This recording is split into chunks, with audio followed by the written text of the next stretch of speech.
Hello, hello. Hi, Rose Babe. Meg, how are you? Hey, Becca B, welcome back. SAS.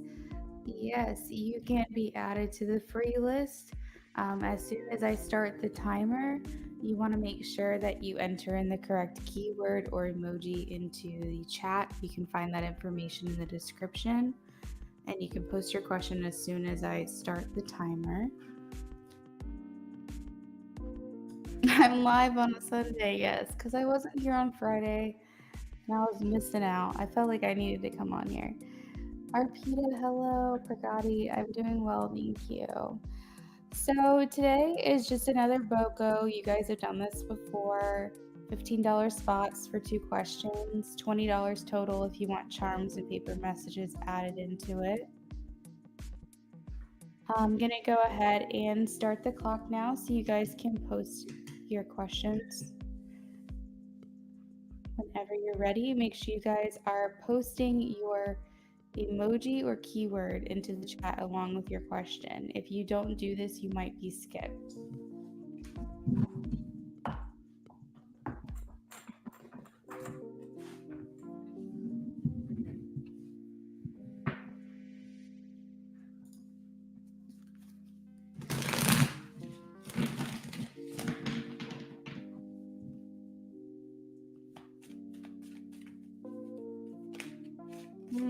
Holding the deck upside down. I feel like you need to move on, Pragati. I'm getting that you need to move on. I mean, it's up to you, honestly, what you want to do with this. But if you're looking for something new to come out of it, I'm not really sensing that right now.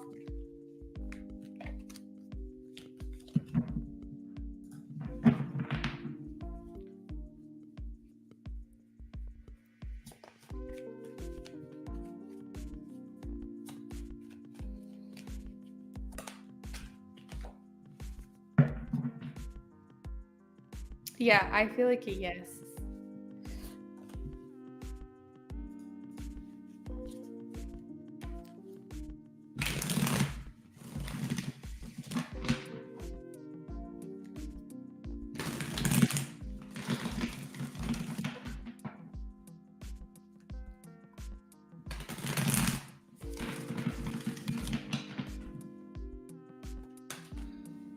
Yes, King of Cups.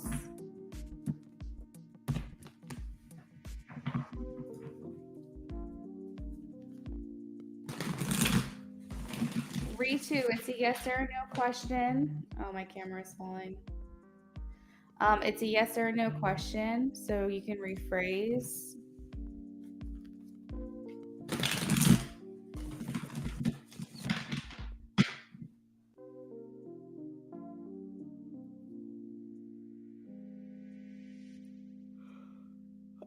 Rupali, I typically don't do legal readings.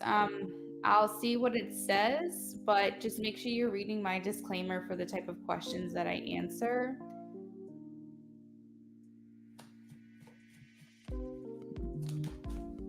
I feel like there is potential here. I feel like they are strong in their defense, whoever this is, but I feel like it is going to work out in your favor. Arpita, make sure you're putting the correct emoji or keyword. Rupali, thank you for liking the video. Hey, Emunit, how are you?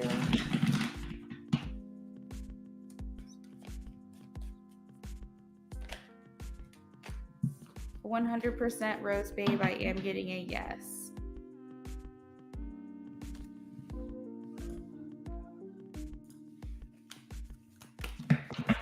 Kendra.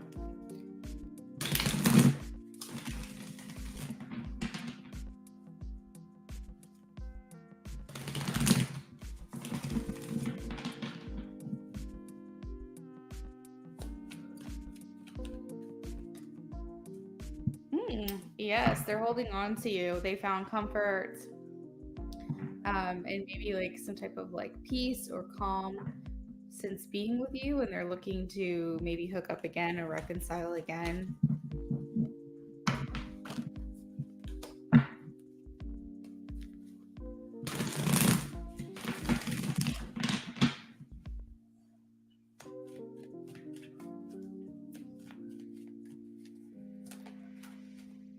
I am getting a yes for you.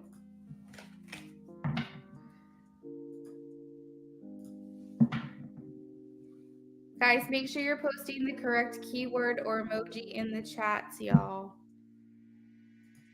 I'm skipping over people who are not doing this. Okay. Let's see, Rids. Let's see.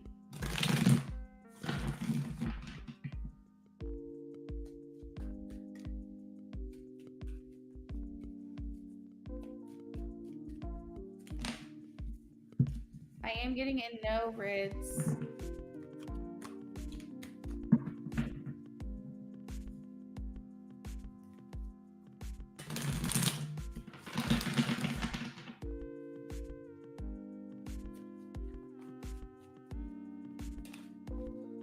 I am getting a yes, Alexandra.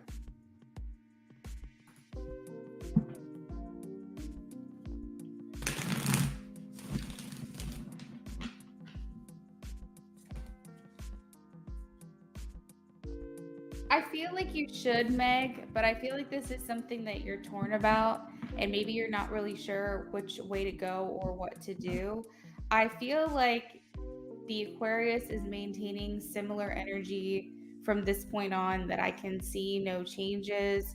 And so if you feel like it would be best to protect yourself from this person because they're not offering anything new to the situation, my answer is a yes.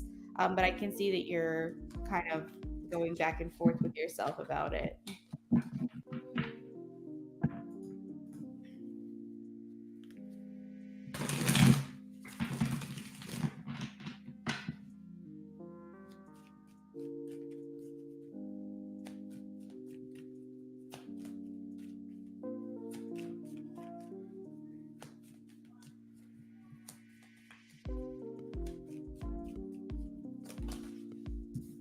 Yes, the Fool.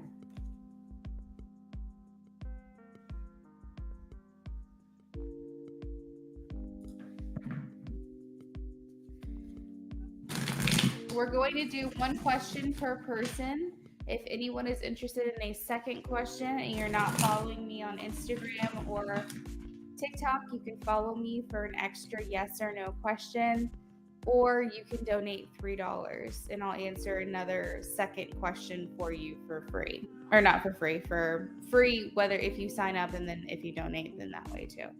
Arpita, does S have loving feelings towards me?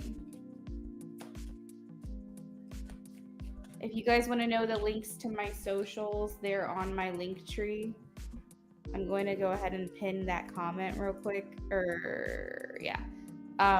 So that way you guys know how to follow me. Sorry, my brain is like 10 seconds behind my mouth today. I am getting a yes, Arpita.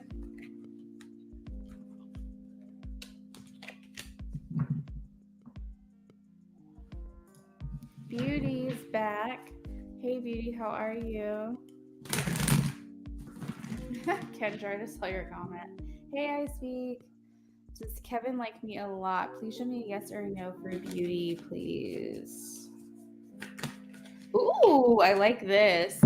The Empress. Oh, and also the Queen of Wands. You're giving a lot of attractive, like, vibes from Kevin. Like he's very into it. Yes. The Empress and the Queen of Wands. This is like some good shit for someone if you want to know if they like you. I speak. I'm doing well. You're welcome, Medea. Doing well today.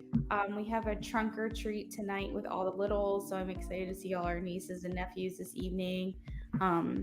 Last night we did a like spook fest kind of thing where we just marathoned a bunch of Halloween movies with all our friends. Came over last night. It's been a really good weekend. Sharia, will I be receiving any good news in November? This is for Sharia, please. Show me a yes or a no. Ooh, not particularly, Sharia. I'm not getting anything in particular here. I'm not sure what kind of news you're wanting, but I'm not saying it's not going to be a good month. I'm just saying not particularly specifically good news. Alex 20. Show me a yes or a no for Alex 20, please. There's too many cards there. Hold on.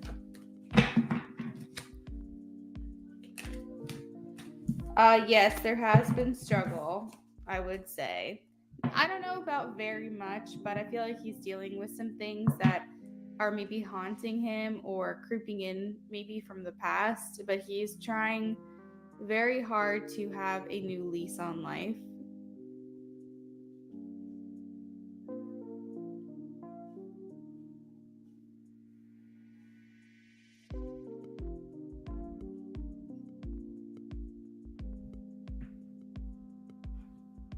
Ritu, I answered your first question. You asked two questions. You asked if you should continue taking to Parth, and then you said there was a second question.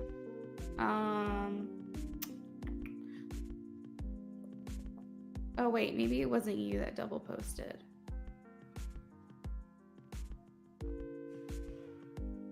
I'm getting all confused here. Did I not answer this question? Did I not answer that?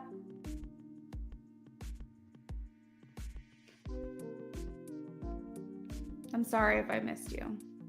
But remember, guys, the free questions are like random, picked at random. I do try to stay in order. But if I don't and I miss you, I'm sorry, but that's just the name of the game. Sorry to be such a hard ass today, but like we're on a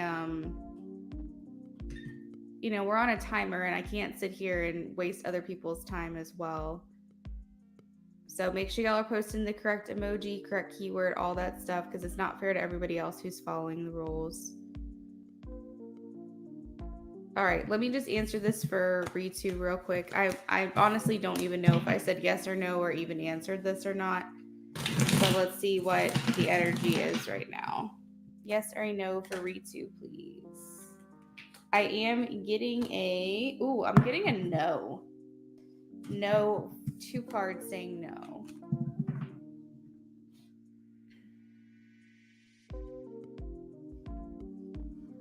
All right, let's get back on track here.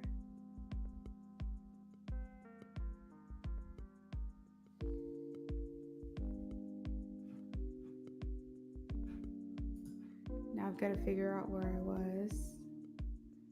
Okay, we're on SAS now. Will my relationship get better with my daughter, Ashley? Show me a yes or a no for SAS. Yes, strength card is here. You have more influence over your daughter than you realize, SAS. You have more impact on the things that you do and the things that you say. SS, will N call me tomorrow? Show me a yes or a no for SS. Okay, Kendra.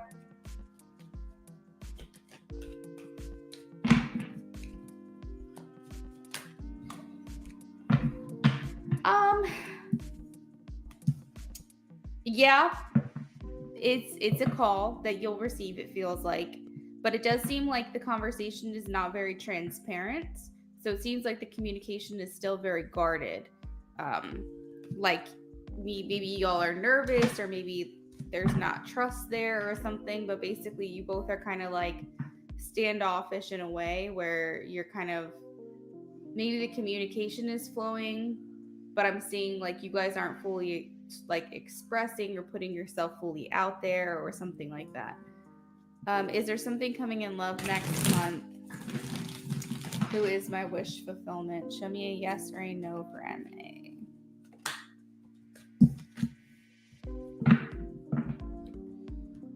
I feel like you're trying to rush your manifestations. The Knight of Swords energy talks about things being very hasty or impulsive.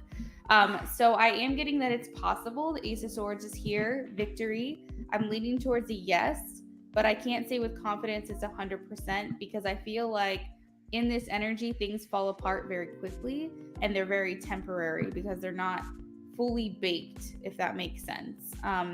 So yeah, I think it's possible, but I don't know how long it's gonna last if it comes in too soon. Karen.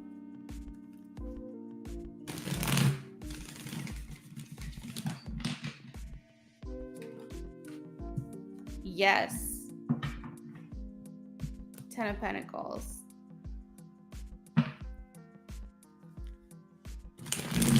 Hey, Rashima.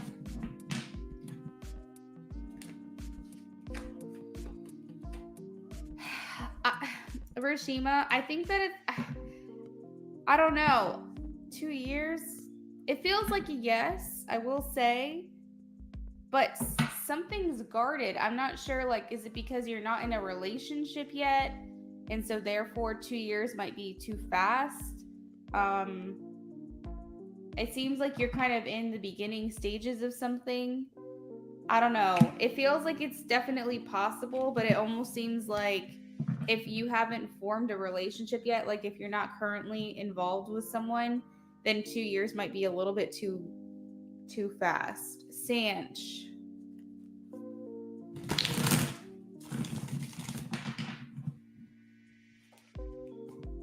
Oh, yay.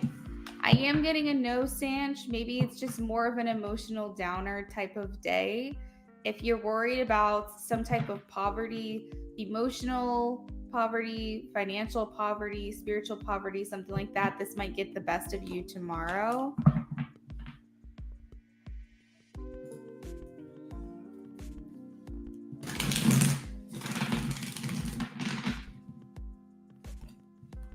I am getting a yes, 3 of Cups, King of Wands.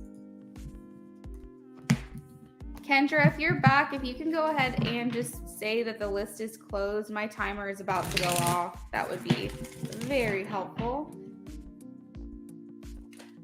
I am getting a yes, Queen of Swords, Emily Rosa. Although I'm not sure how you feel about it. I feel like you're happy or you're excited maybe to see where this goes, but I think maybe due to circumstances leading up to this, you may be a little bit like observant, a little bit hesitant maybe. You're welcome, Sunflower. You're welcome, Arpita. Thank you guys for thanking me. I appreciate it. I feel like people get their questions and they just dip out. Sharia, you're welcome. I'm sorry, Ritu.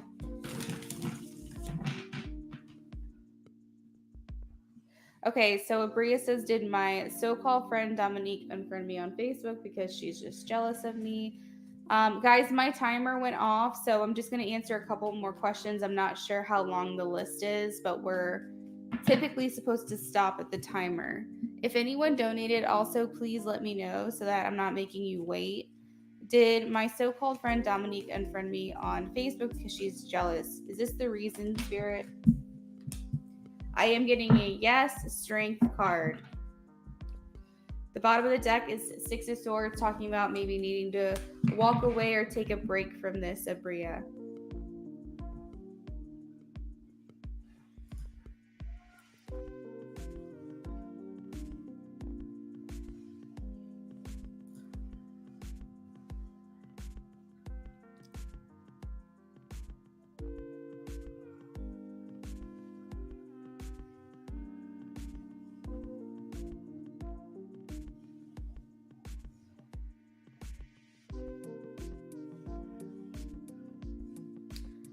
I see a message here from someone named CG that's saying that I skipped them. I literally do not see your comment at all from when we first started. Like, I don't even see a question from you.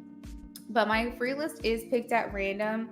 So you guys, if you say that I skipped you, that's not even valid on my stream. I try to answer as many questions in order as I can. However, if you're missed, that's just the part of the game. Like, it's picked at random, so please, enough with those comments that I skipped you.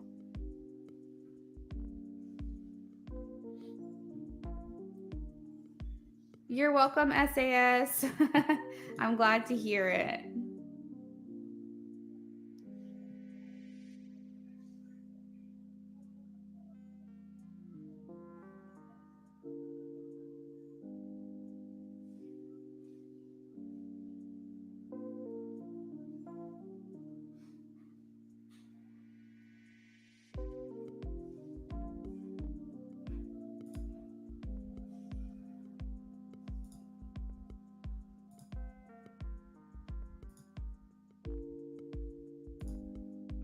Emily says it was a rough start, but he treats me super well and I'm happy. Good, yay. Thank you, you're always accurate. You're welcome, Emily. Hey, Jenna, what's up? Yeah, CG, I'm not really sure what happened there. I can't see it on my end, so. All right, so I think that we don't have any donations just yet, so I have a little bit of time to keep going. So I'm gonna keep answering some, a couple more yes or no questions that I've got here that have posted. All right, so Bella Luna, I think, is next. If you guys did not post the correct emoji or keyword, unfortunately, you are skipped for this part of things. I literally only give 15 minutes of free reading, so it's not really fair if you guys don't follow the instructions, but other people do. I need to give it to them. Bella Luna, will the Cancer text me in November? Ooh, I am getting a no.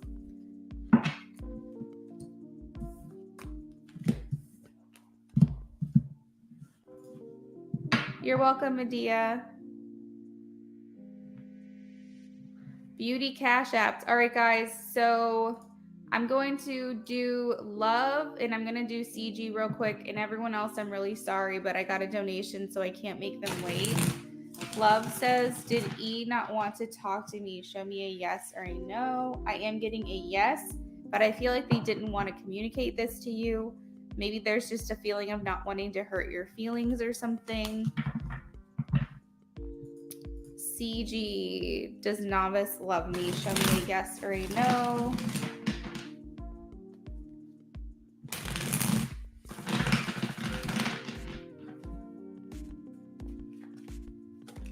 Ooh.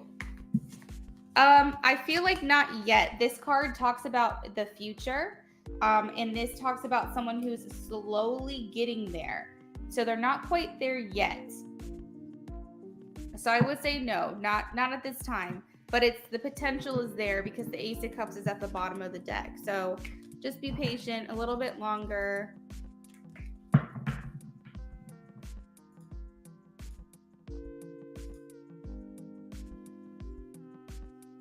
If anybody that had a yes or no question did not get their question answered and they still would like it answered, feel free to follow me on Instagram or TikTok. The social links are in my pinned comment in the link tree, or you can look at the description to get that information. If you follow me on Instagram or TikTok today, please let me know and I will answer your question for you. I do have to move on to Beauty because she donated. You're welcome, Bella Luna. Okay, Beauty says she needs a minute. All right, so let's go ahead and just confirm Beauty really quickly. Beauty, whenever you're ready, you can go ahead and post your question as well. I'm gonna run and grab a drink real quick.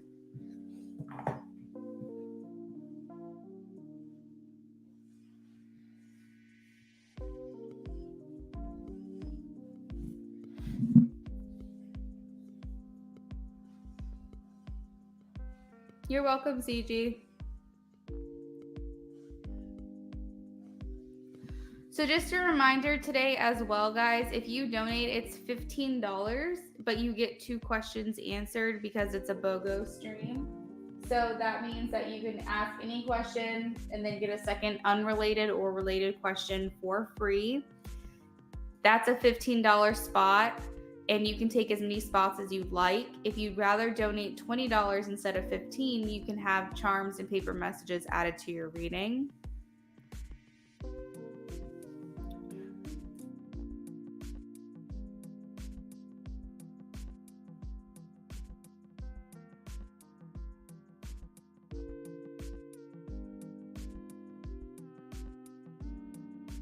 So while we wait for Beauty to get her question together, she said she needs a minute. I'm going to run and grab a drink. So I'll be back in just a second.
All right. Hey, Elisa, how are you?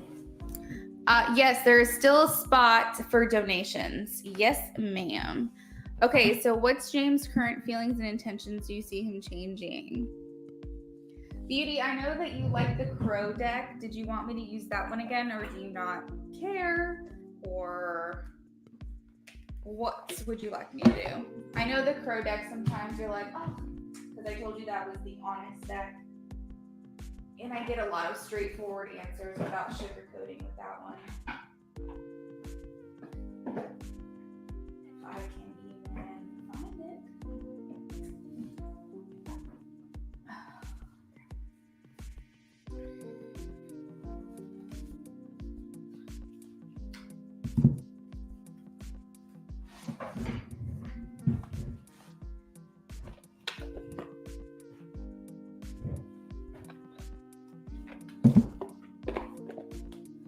Good. I'm glad you're doing well, Lisa.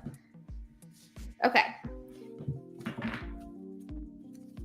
So, first question, let's see the general energy of James towards you as far as his intentions.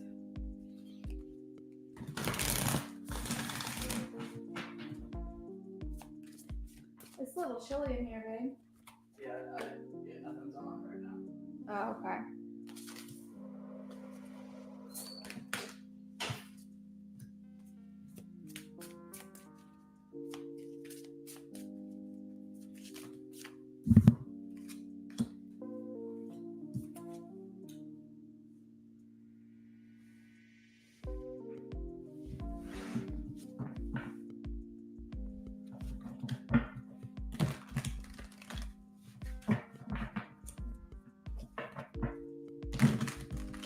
What is James' current feelings and intentions? Spirit, do you see him changing?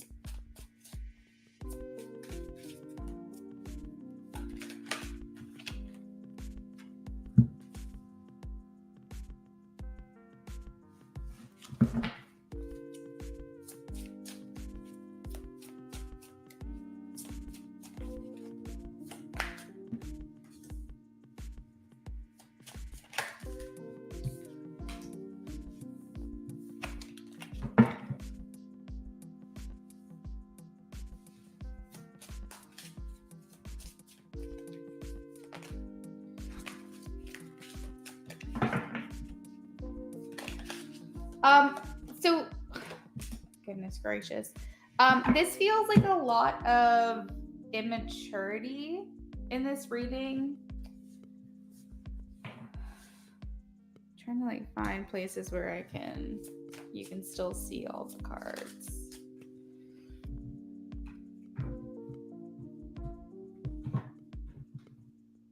No, that's not gonna work.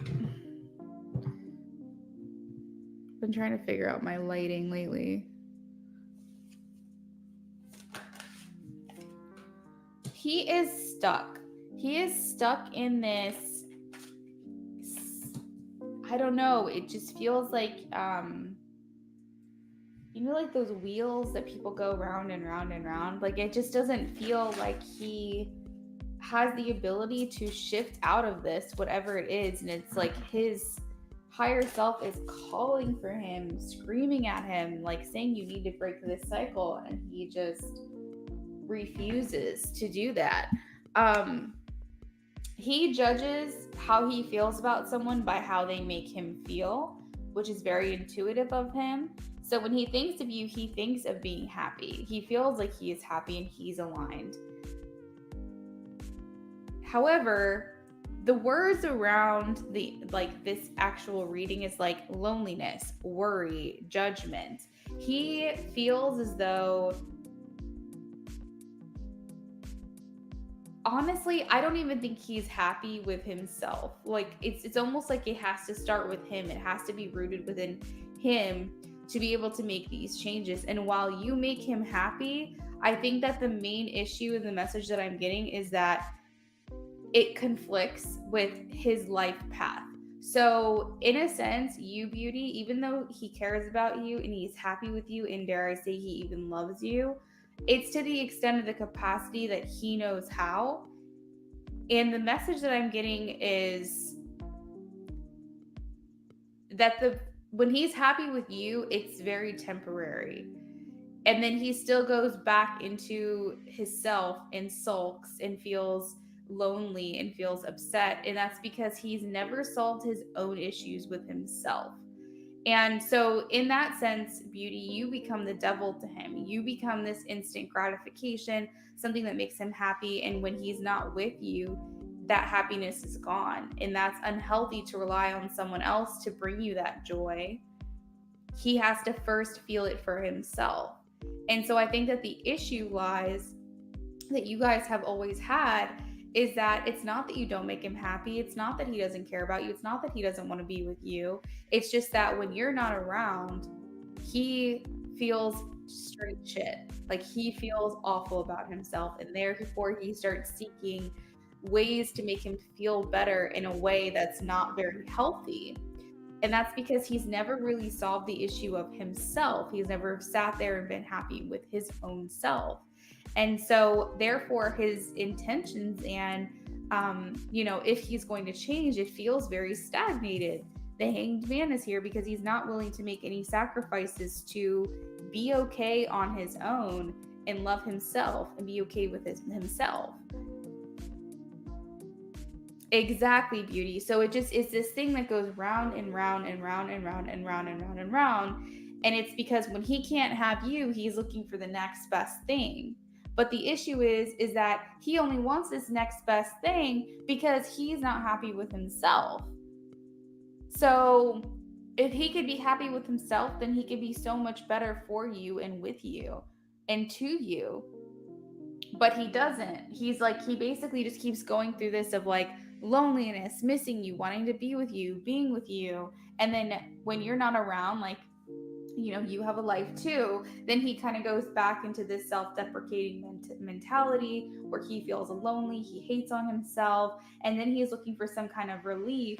Well, because he can't come to you, then he goes to someone else for that gratification that makes him feel good for a short time, but then he's back in the cycle and he's realizing what he really wants is you, so then he goes back to you, and it's like literally it just keeps this cycle just keeps continuing. It's like he doesn't know how to be alone. He doesn't know how to be on his own because the silence is deafening and he feels so like worthless in his own space. Now, as far as like his current feelings and intentions for you, do I see him changing? We have the 6 of Wands in reverse, the Page of Pentacles, the Tower, and the 8 of Cups. So to me, this just feels like things are very much falling apart for him. I feel like he is stuck in a loop, but his higher self is encouraging him to really analyze and take a look and do just some inventory of his own life, because he does not appreciate himself. Therefore, how does he appreciate someone else? He is still in a page mentality, even in a knight mentality even, but it's like those are the youngest ages of the court cards, page and knight. So when you see a lot of page and knights in a reading and you're specifically asking about somebody, what you're getting is that this person's not fully developed. They are still in their childlike mindset or their, juvenile mindset. They're not somewhere where they can even deal with the complexities of being a grown-up and being an adult. And while they may want to, they're still thinking about things that bring them happiness now in the moment. And while there's positive sides of having that type of mindset, when it comes to relationships and putting their best foot forward, it's not necessarily the best cards to have.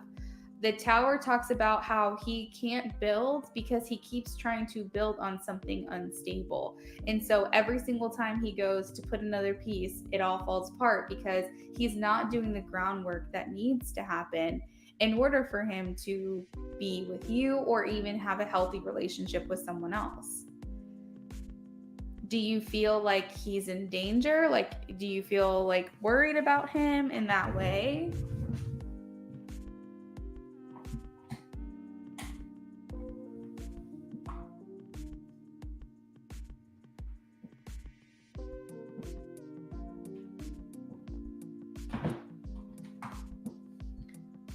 Trying to figure out why my laptop is about to not about to die, but there we go. Okay.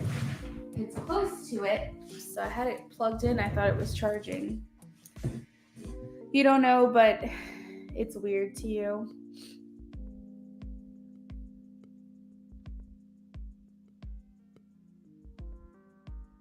Yeah.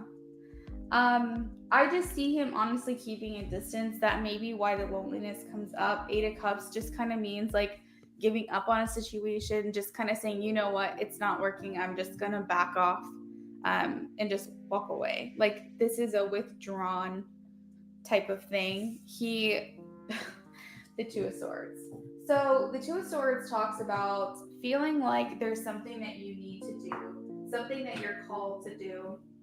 However, you're in this state of mind of feeling like you don't want to do it. You don't want to deal with it. You don't want to talk about it.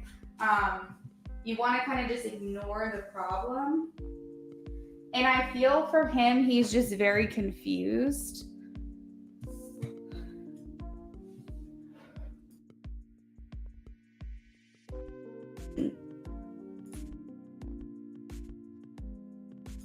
He feels at a loss without you. He feels regret.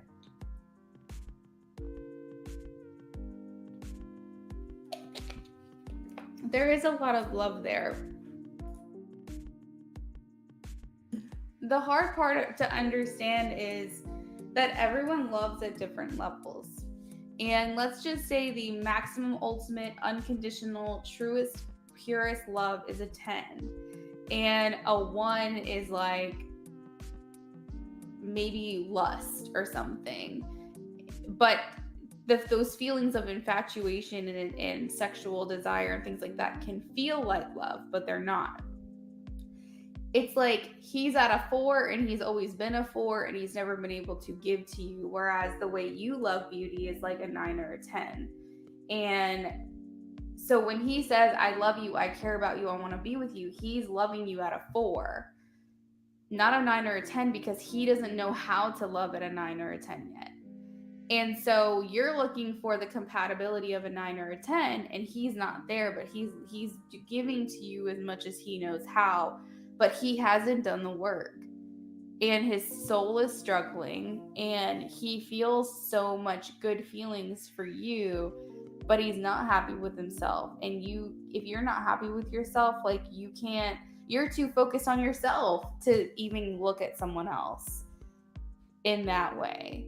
And if they are loving you a 9 or a 10, even though they only have the capacity of a 4, that's unhealthy, because that means that they're using you as their only source of happiness. But even then, it's not a 9 or a 10, realistically. I hope that's making sense. I'm trying to give it a scale so that it makes sense. You said, I believe that. He used to tell me he hates being alone. For sure. I mean, for all these words coming out and look, loneliness, worry, judgment, the happiness says, I'm aware that being happy means I'm on the right path. And so he aligns and associates happiness with him feeling like he's where he's supposed to be. But the issue is that happiness is superficial. It's not real. Not really. Because it's not pure happiness. It's reliance, it's codependency, it's attachment. So as far as his feelings for you, do I see him changing? Not necessarily, not right now. He has to really do the work, and he has to go within, and he has to be in Scorpio energy. And basically that means isolate himself from the world for a very long time. So while it may be nice for you to hear from him on occasion and him reach out to you and tell you these things, I would say it's best for him that he goes through this transformation process. And if you go a good 6 months to a year without hearing from him, then you know he's really doing the work. Whatever it is, just don't feel guilty for anything, because this is not on you at all. He also told me he doesn't know how to love, and for me to teach him, and he's never felt what he's felt with anybody like he has me. And that's true. That's literally exactly what I'm getting from this. The thing is it's not your job to teach someone how to love. They first have to love themselves, be okay with themselves, be confident with themselves first, to then be able to have a fuller cup to give over to someone else. He is trying to love you on E, you know? He has nothing to give. He has no emotional availability in that way. And the only thing that he is getting from you is joy and happiness, but it's, like I said, fleeting. It's temporary. It's not something that he feels constantly. And like, you have to be able to live separately and together. You have to know how to do these things. It's fine to rely on someone else, but like, only in short periods, you know what I mean? Like, only in short spurts. Like, if you need someone to kind of be there for you, be your rock, that's fine, but you ultimately have to figure it out for yourself. And it seems like he wants to ignore the hard work that he has to do because it's easier. And so therefore he's attaching himself to you. He's distracting himself with you because that feels better right now. And that's why I said that you become the devil to him, because you are then becoming the instant gratification to him rather than him working on himself.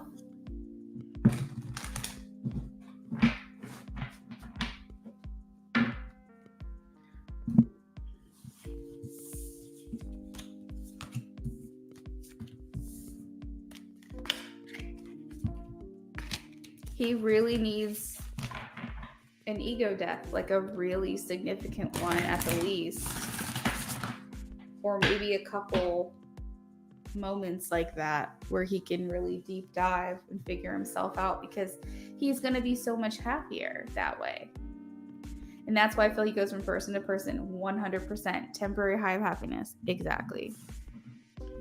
And he's trying to find how he feels with you, with someone else, because when you say, I'm not making myself available to you, then he's looking for the next best thing. But even at his best, even when he's happy with you and you guys are having a good time, any moment of solitude becomes loneliness, becomes self-hatred, becomes self-pity, and then you guys go through that cycle because you're like, I need someone who's going to show up for me, who's going to be consistent. It's like he doesn't have that in him. He's not capable of doing that right now. Exactly. All right, Spirit, can you please tell me, will Beauty's finances improve? Will Beauty's finances improve? If anyone has made a donation, please do let me know in the chat.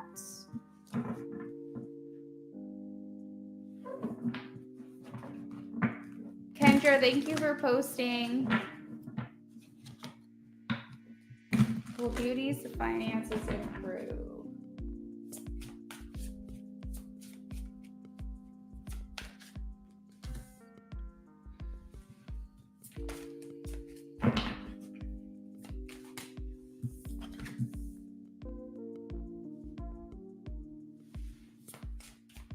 Oh, you said you believe that?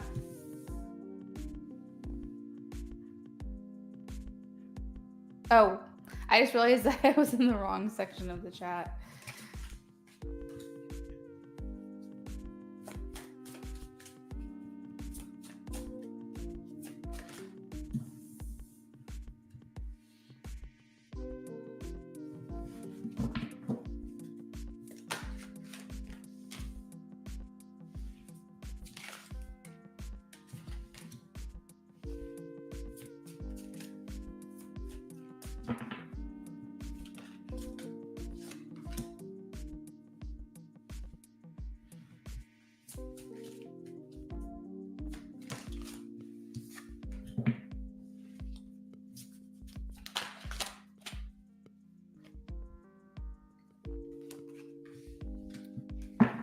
All right, so Beauty, I'm hearing not yet, like that specific phrase, not yet. Yes, but not yet. Like, I still feel like you're going through a period of trying to figure out what is best for you career-wise, where you flourish financially, like what you need in order to continue the lifestyle that you've become, acclimated with.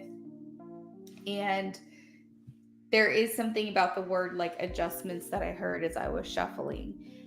I see that you are conflicted about this. The Five of Swords is here, which talks about this can be like a lot of tension when it comes to money struggles or like the way you're looking at your finances. But what this also tells me is that you're constantly trying to get ahead. You may feel like you're in this situation where you come into a little bit of money, you take care of what needs to be taken care of, and then you feel like you don't have that extra money that you used to have or that you want to have, and it's just this feeling of feeling like you're kind of at almost drowning level, and then you get a little bit of air, and you're it's just like this constantly like trying to get ahead of where I am, right now. I think that you look back on your previous job where maybe you made more money, and maybe it's, that it's not necessarily the job that you ever want to have again, but you do look back on how things were, and you wish that those things were still available to you now. The Six of Cups talks a lot about thinking of the past, but thinking of like the good parts of the past. And so this seems like it's not been the easiest transition for you.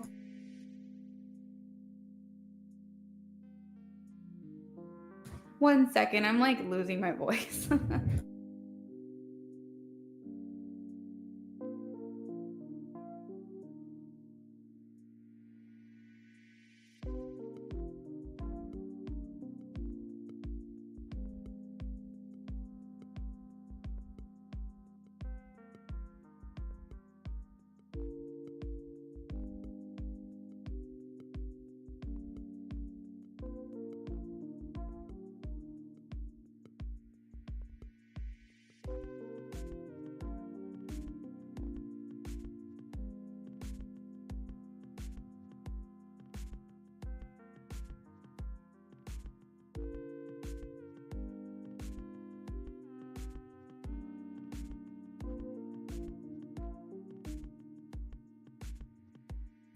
I went and got some cough drops. What's wrong with me? Like, this is my life. This is the life being me. Can't talk. All right. You said you do look back at that.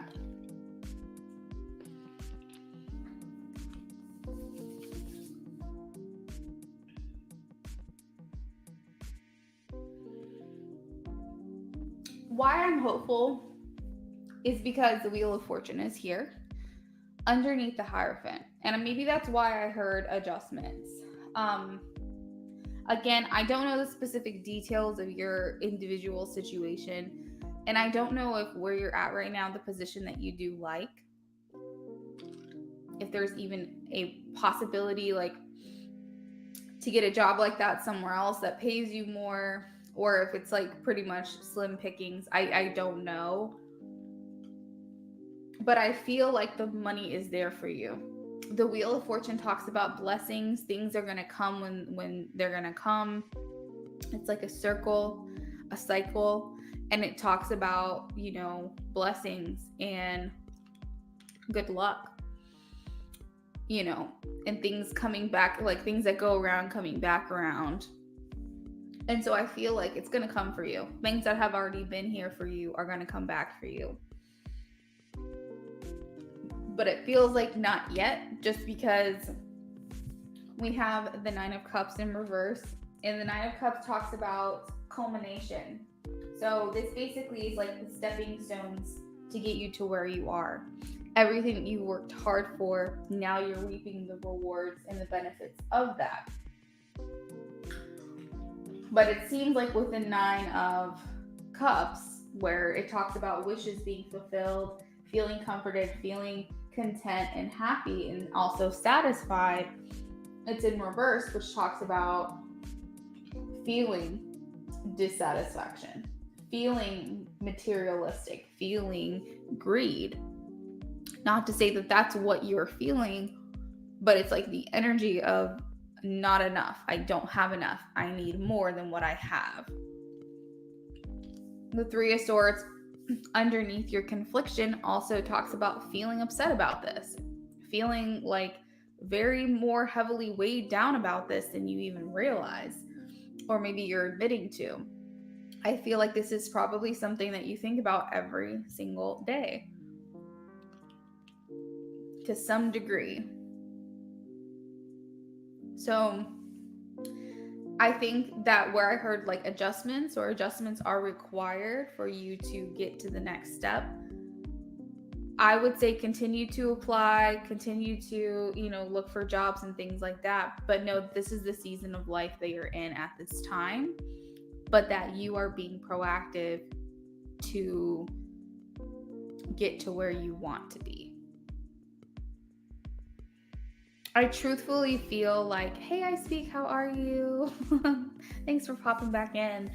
I truly feel like beauty, you are supposed to have just good money, like just money. For you, maybe love is somewhere where you struggle, but for you, beauty, I feel like financially, money shouldn't be an issue for you. I feel like that's somewhere that should just be easy.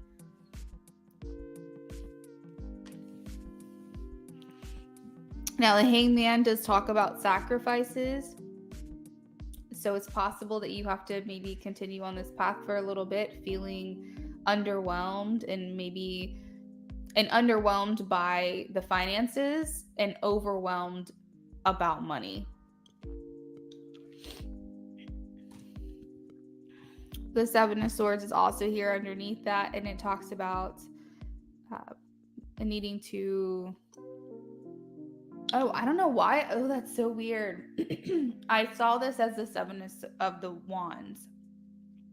And I was about to tell you overcome challenges, but the Seven of Swords talks about feeling like you can't be yourself. Maybe you feel like you've had it hard both ways. Oh, I'm so sorry. If I donate, would I be next? Yes, you would be next, I speak. I got an interesting message here because I'm wondering, and you let me know, but it feels like you feel like you can't do or be who you were when you had the money. Like the money almost gave you confidence and it made you feel good and it made you feel like you could do things that were very generous. It made you feel like you could be more yourself and do the things that you wanted to do. And now with the Seven of Swords, because it talks about like sneaky energy or flying under the radar or feeling like you can't be yourself in certain situations. Interesting.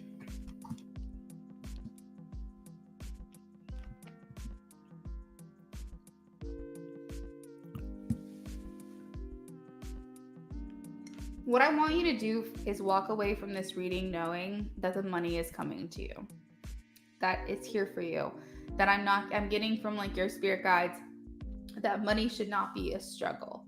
You should not have to worry about money in this life.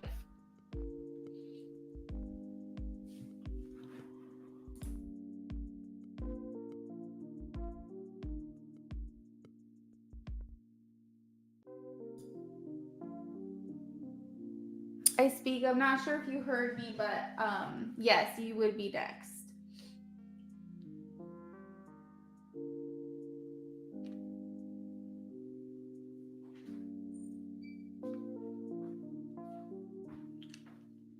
That's so crazy.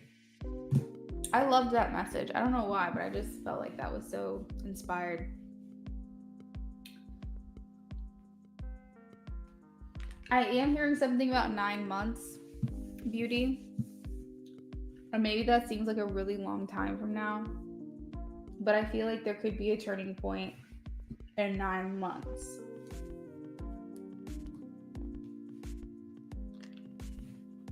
So just hang in there for a little bit longer. Hopefully it's sooner than that.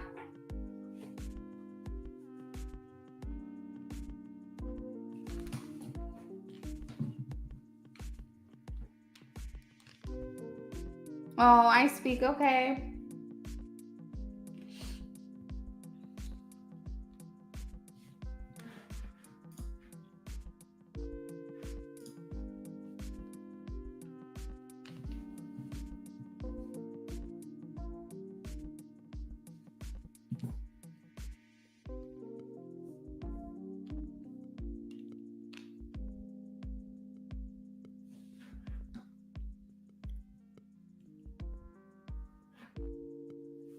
You said thank you. Definitely felt both of my readings. They were head on. Oh, so happy. So happy to hear that. Beauty, thank you again for donating. Y'all, I appreciate the donations so much because I know sometimes times are hard out there. So I appreciate it. I appreciate you extending that to me and choosing me to do your readings. I speak. I am ready whenever you are.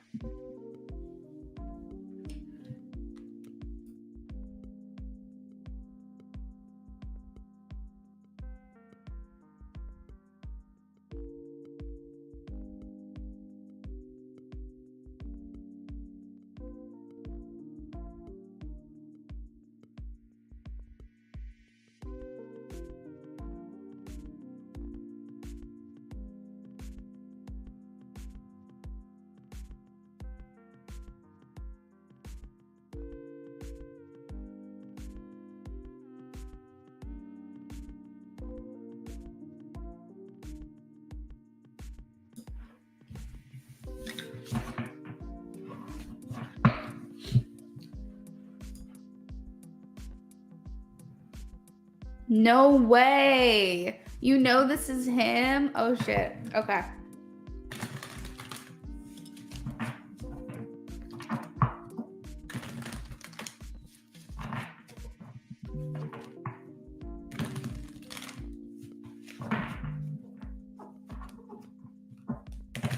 That's crazy. I never even thought about that.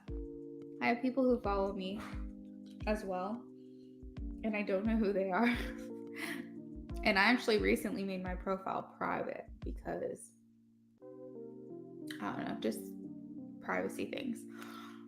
But I realized that there are some people that from a while back are following me, and I'm like, I don't know who you are. And I probably should look into it because it could be a similar situation.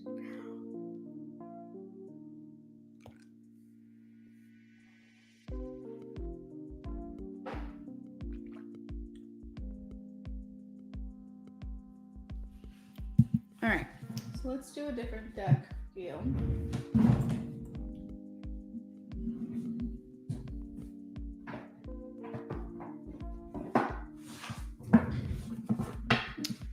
Beauty sent me something.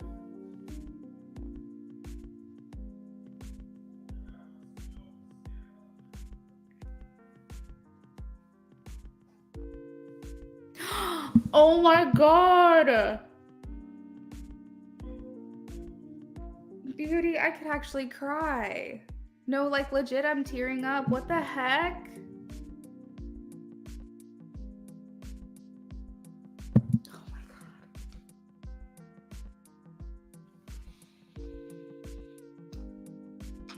You don't know how much that means to me.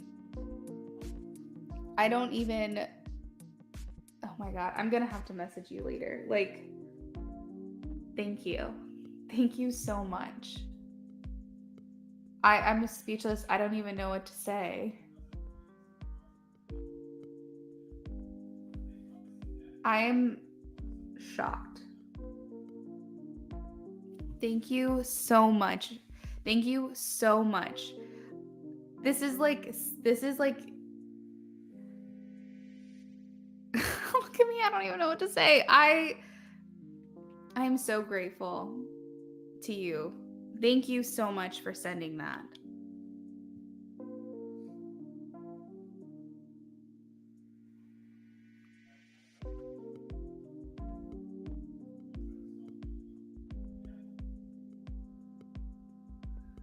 I appreciate you. I'm gonna have to message you after this so that way I can like tell you something, but like, thank you. Thank you so much. That was so sweet.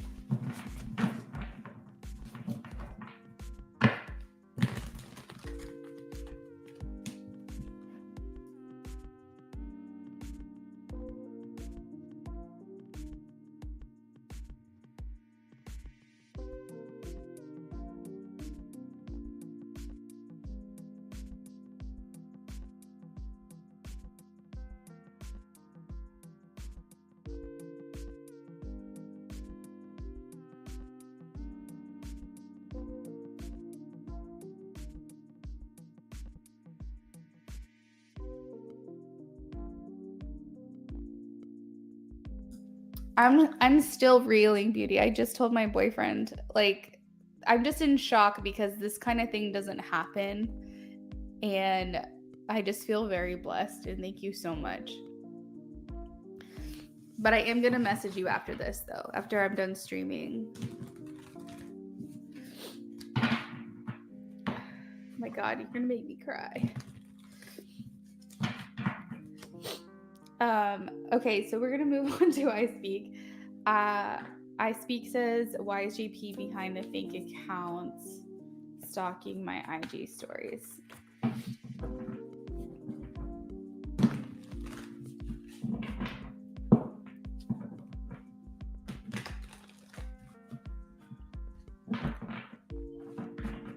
Why is JP behind the fake account, please? This is for I Speak.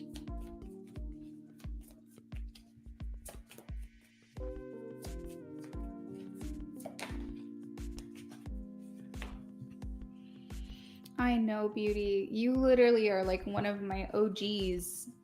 You're here. You've been here basically since the beginning.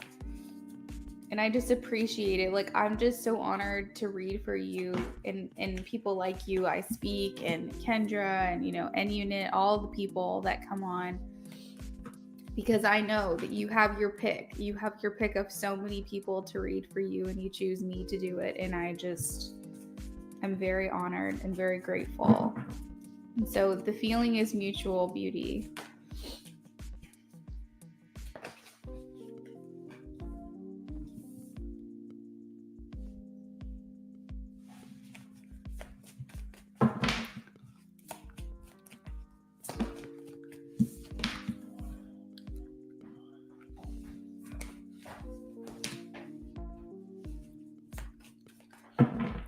Yes, and Kendra's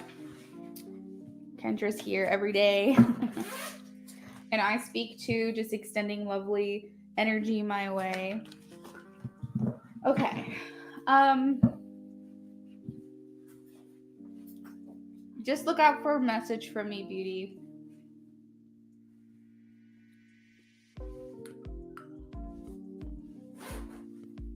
All right.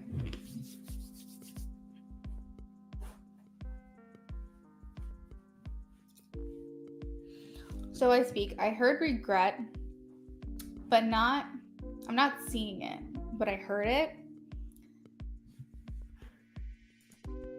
And it's not a regret in like him thinking I should have done something different, but it's mostly FOMO, like fear of missing out, and regretting that he isn't necessarily where he feels he should be. But he's trying to give himself grace. That doesn't mean that he doesn't want to be a part of your life in some capacity. So I feel like the fear of missing out is just getting to him because he does not feel... Okay, babe. See him a little bit. Not justified. What is the word? It's not like it's like he doesn't feel justified. He doesn't feel deserving. He doesn't feel like it's his right to ask you about your life or what are you doing? What are you up to? He feels like he's not in the position for him to have any right to do those things, but his curiosity gets the best of him because he wants to know, but he can't reach out to you and say, hey, what have you been up to today? Or, what do you have going on? And also, he doesn't want you to see that he's doing these things, because then you're going to wonder, or you're going to think that something has changed between y'all, or maybe he's going to come around or something like that, and he's not trying to lead you on or give you the wrong idea. So he's in this place where he really wants to know what's going on with you, and he wants to know if you post on your stories, like, are you going out with friends? Are you hanging out with someone new? Are you posting memories of us? Or are you posting memories of something from, it's like he just doesn't want to not know. He doesn't want to not know what's going on with you. I feel like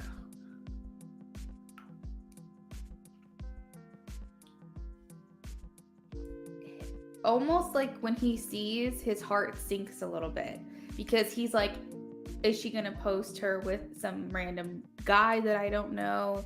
And I feel like at some point he is jealous generally of the people you hang around, even if it's just like a girlfriend, because that's time with you that he wishes he could have. But there's like a competitive feeling here with the 5 of Wands. I feel like when he sees something cute, like if you post even if you post a picture of yourself, like you looking really good, really confident, or just very much in your element, it's like that makes him feel defeated and way down and like sad. And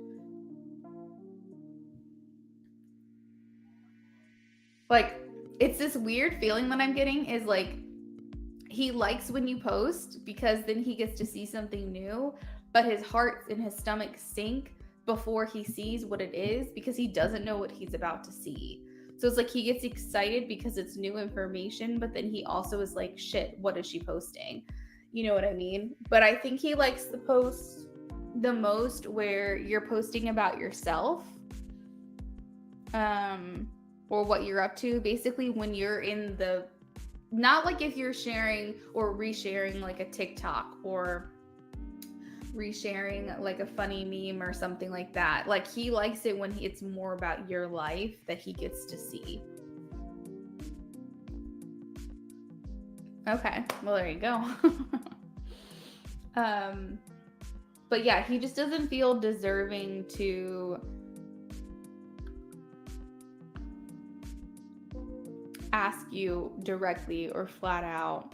Or he also, I think he knows about you, I speak, is that you look into things and you read into things and you figure things out. For example, the situation. And so therefore he doesn't want to give you any indication that it's him, or he's trying not to.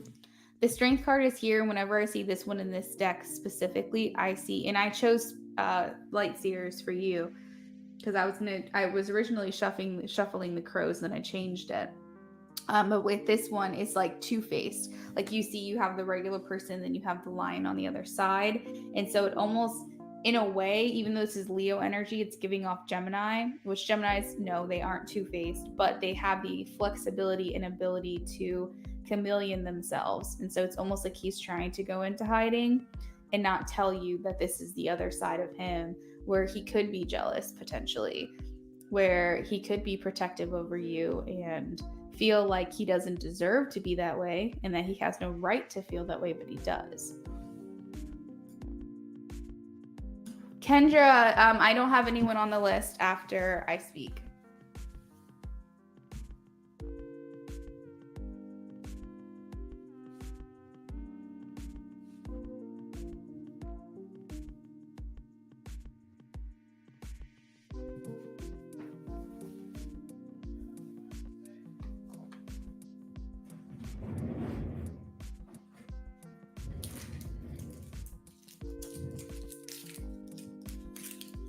I feel like it's just a way for him to be a part of your life without being a part of your life. It's a way for him to see what's going on, keep tabs on you,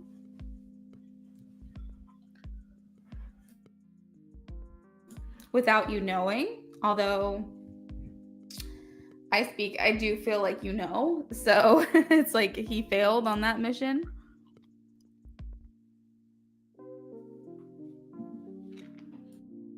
Now, I feel like he is going to look at this story. And if not, it's the other ones before it that you've had pictures of yourself where he just is like, man, she is stunning. You have this energy signature. It's almost like your aura, right? That gives off even in your stories, and he just wants to bathe in that shit. Like, he just thinks you're immaculate in every shape and form. The Empress is here at the center of the reading, and it just shows like how much he really adores you.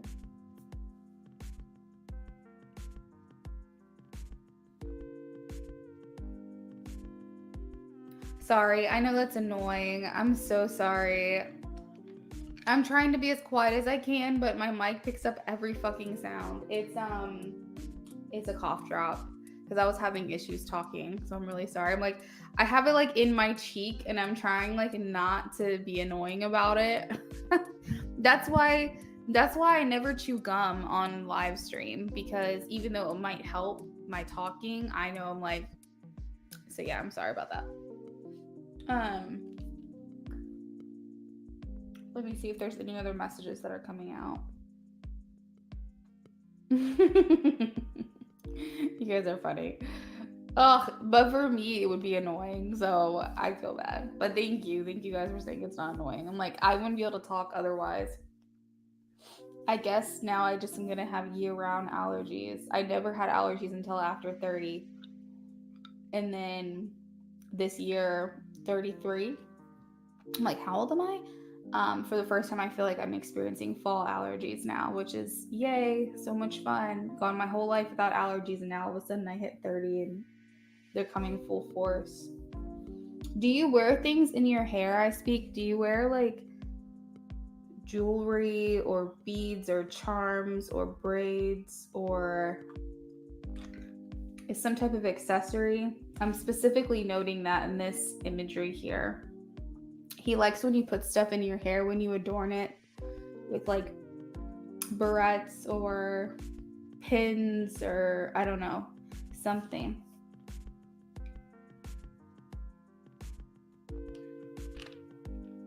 Just your long curly hair. Maybe he just likes your hair. I don't know. I'm just specifically seeing like accessorizing in your hair, doing things with your hair. I will say he is missing you. We have the Six of Cups here. He really is conflicted. It's so crazy because I hear him saying, I love when she's herself. I love when she's just doing her own thing. But it's like, there's also like this, on the other hand, I'm jealous. Like, I want her to be out there having fun. I don't want her to be upset and be lonely. And, you know, I want her to have a good time. I don't want her to wait on me. But then, like, on the other hand, he's like, but I kind of do. Like, I do want her to wait on me. I do, like, hope that she doesn't, you know. And it's like this conflict within himself, which is really funny because he enjoys you. He thinks you're the most beautiful when you're out there just doing your own thing, enjoying yourself. Oh, I wore a clip of my hair to hold it when we were together a few weeks ago. I think he liked it. I think he did. And he's just like, man, she's just so attractive. She's so sexy. Like when she's just doing her own thing and in her element and doing what she does best. And it's like, that's where he finds you the most attractive, is just you and your true essence, your true form. But when he sees you doing those things and he's not a part of your life, whenever that happens, it does have like a pang to it. It does add like a little bit of salt in that wound for him.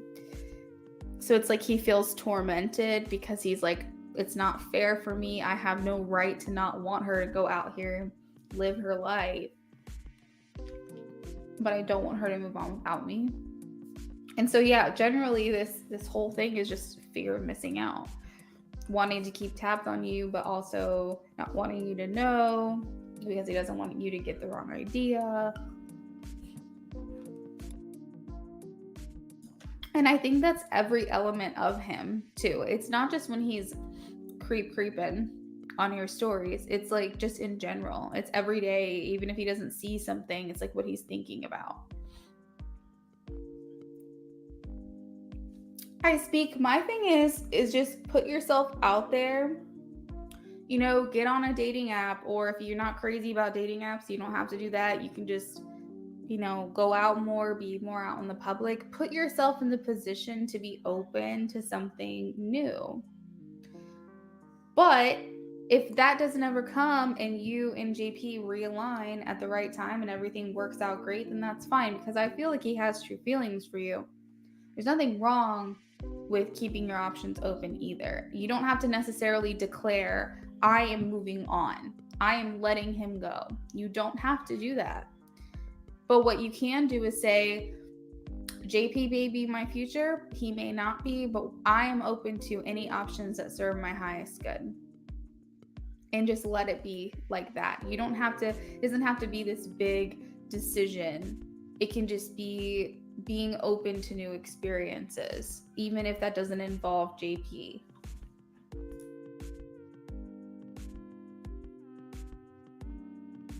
Exactly. So that way, when you do this and you become more open, you're not in this place of, oh, I'm just waiting around. No, you're not waiting around. You're just living. You're just vibing, you know? But you're allowing yourself to be open. And that doesn't mean that you're closing yourself off to JP. That doesn't mean that he's not going to be a part of your future. But it just means that you don't want to be sitting and dwelling in this limbo stage. Hey, Tarsum, I can answer a yes or no question for you since you're new to my channel. But you'll just have to hold on just a few minutes while I finish this donation, okay?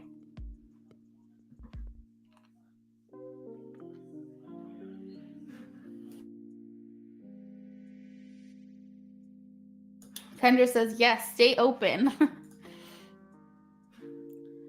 Don't have to cut him off unless you want to. Just be open to the blessings. Exactly, exactly.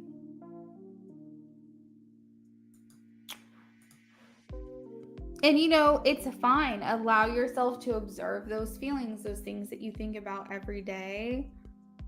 But here's the thing, he's putting himself first right now. Why don't you have that same opportunity? You do. Put yourself first. Match his energy, match his vibe. You know what I mean?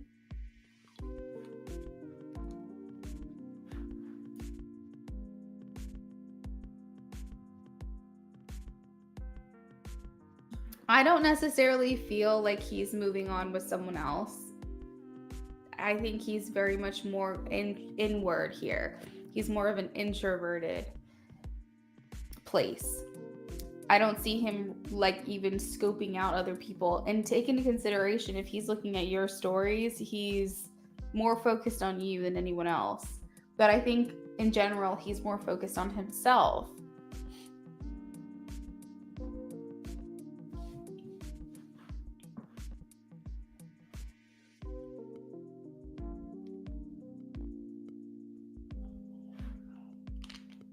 Oh, I want to know what's my neighborhood's problem with me. Yes, Tarsum, because that's not a yes or no question. It would be a donation if you want that question answered. We can add you to the list. Right now I'm doing a BOGO, so it's $15 donation. You don't have to get your second question for free if you don't want to. If that's your only question, that's fine. You can donate $15, but you do have the option of getting 2 questions answered today with your donation. You got a bad rating a few minutes ago saying he's gonna date, that he's exploring his dating options, and I was like, what? The only thing I can think of is the baby mama. But that feels very close to me. It feels very transactional to me. It feels very much like we're just helping each other out and this is what it is kind of thing. It doesn't feel as emotionally invested as you. It seems like he's not. Yeah, I'm not really sensing anything much from that. And I'm definitely not sensing that he's dating new people. So I'm a little confused about that one.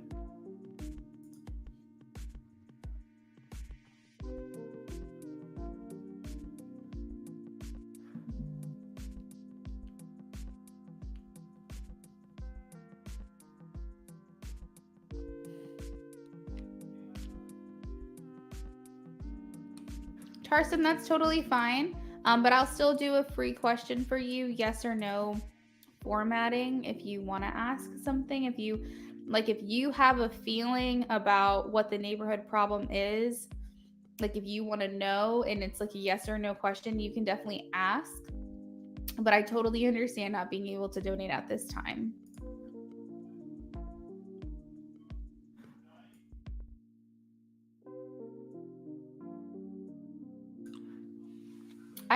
I always hold a space for validity of every reader. But sometimes, depending on their level of experience, and I consider myself maybe moderate, like if there's 3 levels, I'm kind of in the middle.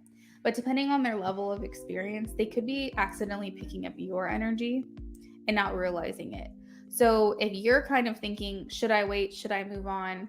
Should I consider dating other people? It may be possible that the reader was picking up you and not him and thinking it was him. Because sometimes that happens. Sometimes you can accidentally pick up what someone else is thinking. And I did a lot of that on accident. Like when I first started reading, like I would say within the first year and a half, sometimes I would pick up what my querent, what my person that I'm doing the reading for was feeling and thinking, but wasn't what they were thinking. So I found a way to like redirect to spirit, be specific. I'm specifically asking their feelings towards I speak. And if for whatever reason, if anything comes up that feels mutual, I know that they're just both feeling it at the same time. But I try to be very specific and direct my reading with my spiritual team so that I can get more concrete and more specific answers and understanding. But like I said, I wouldn't worry about it too much because even though there's a validity in every reader, I don't ever doubt anything that they pick up. They could be mixing the thoughts of what this person's feeling and this person's feeling and accidentally think it's the other person. So take peace in knowing that she may have just been picking up what you were doing or what you were thinking, or he or she, whoever it was.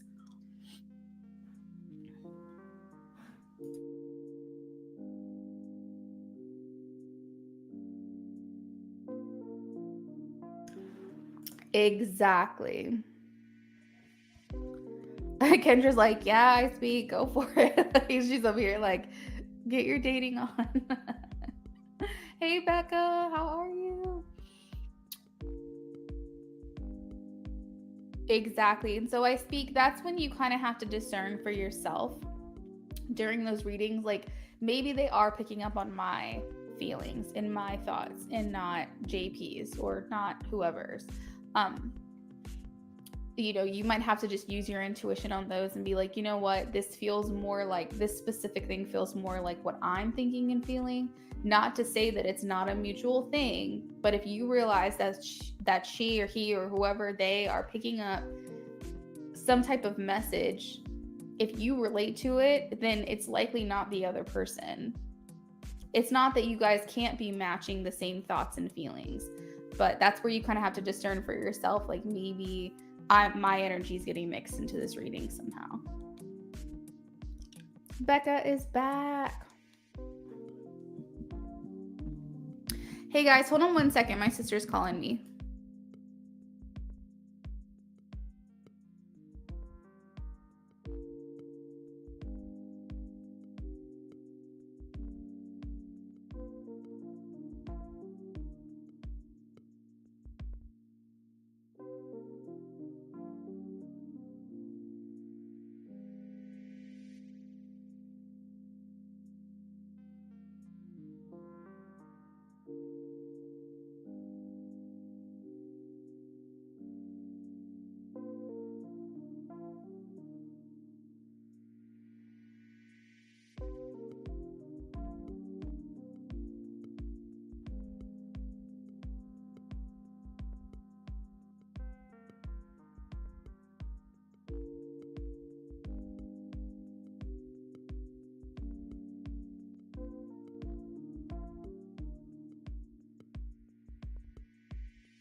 Okay, I'm back.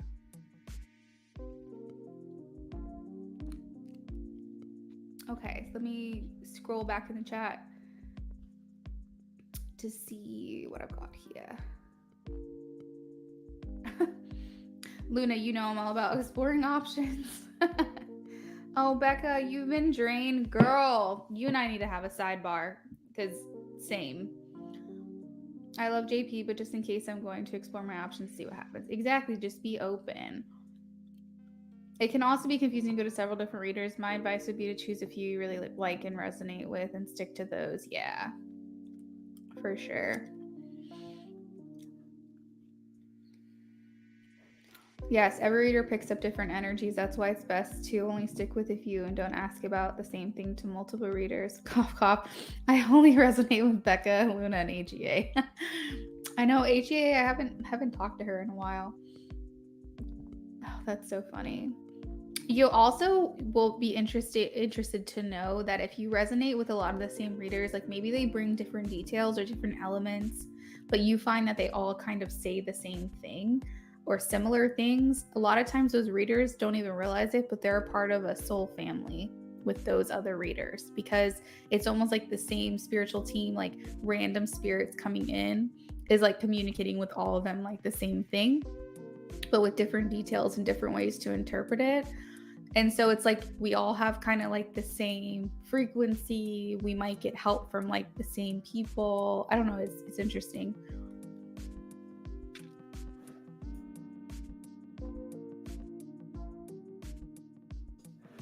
Becca says I connect with Luna too and another reader. That's it. Thank you, Becca.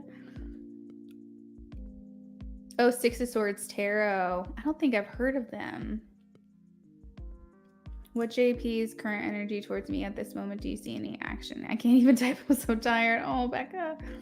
I'm cooking vegan meatballs tonight with 4-cheese pasta sauce and pasta with mozzarella cheese for dinner. Yum. Everyone's so drained. I haven't been on 3 days. I think I need chakra balance with Reiki and crystals and water. Yeah, sound bath, crystals, Reiki, cleansing, Epsom salt, do the whole thing. It seems like it, Kendra, yeah, because I know for a fact I have the same guides as my cousin Brittany, and she's also a reader. She hasn't been on here in a while, but we connected through our mutual love of tarot. I basically didn't know her my whole life, but she's my, like, our grandparents are siblings, and we have, like, we read similarly, and we have a lot of like the same guides. Like if I try to describe the people that I feel like are helping me, hers feel the same way. And I always felt like if the readers are similar in nature, or you feel like you're drawn to certain people and you feel like the messages are typically very much streamlined, like everyone kind of has the same feeling about the situation, and maybe you get different details or different insight, but generally speaking, those readers say typically the same things at the same time within that current time frame.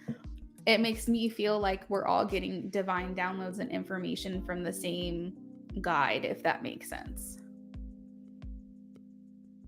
And I feel like if we are a soul family, if we have the same guides, that's what I truly believe. We have similar energies. I'll check out Six of Swords. Sun Willow Tarot is also accurate as fudge. Yay! Thank you guys for telling me. Let me write these down really quickly. You said Six of Swords Tarot and Sun Willow Tarot. I'll check them both out. Thanks for the referrals, guys. I think you and Six of Swords are in the same state too, or near each other. That's crazy. Okay, Katie P.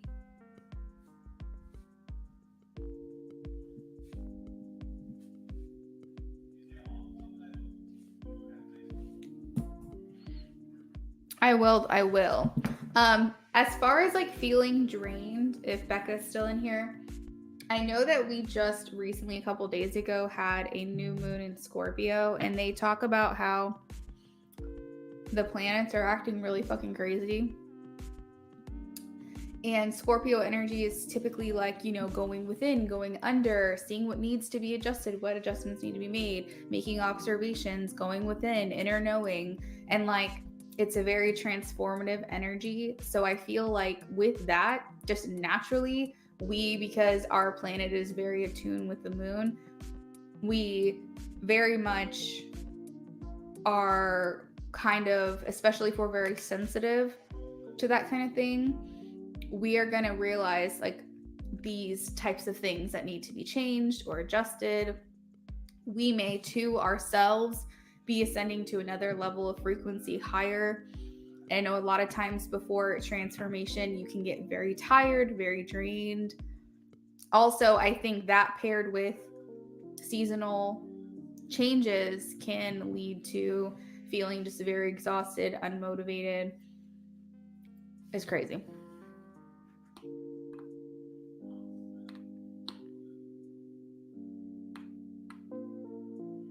Where's Tarsim's question? I have no idea where Tarsim's question is. Oh, your Venus is in Scorpio, the way that you love.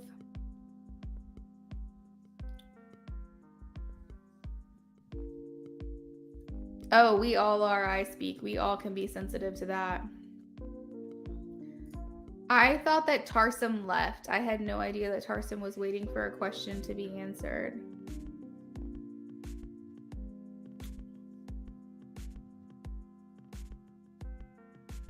Katie, yes, I can confirm your donation. Thank you.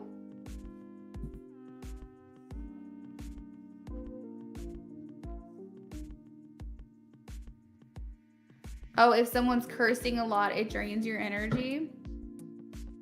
Yeah, I can kind of see that. Although I'm guilty of every once in a while, you know, slip an F-bomb here and there. So can't really judge, but Katie, okay, I'm going to save your question.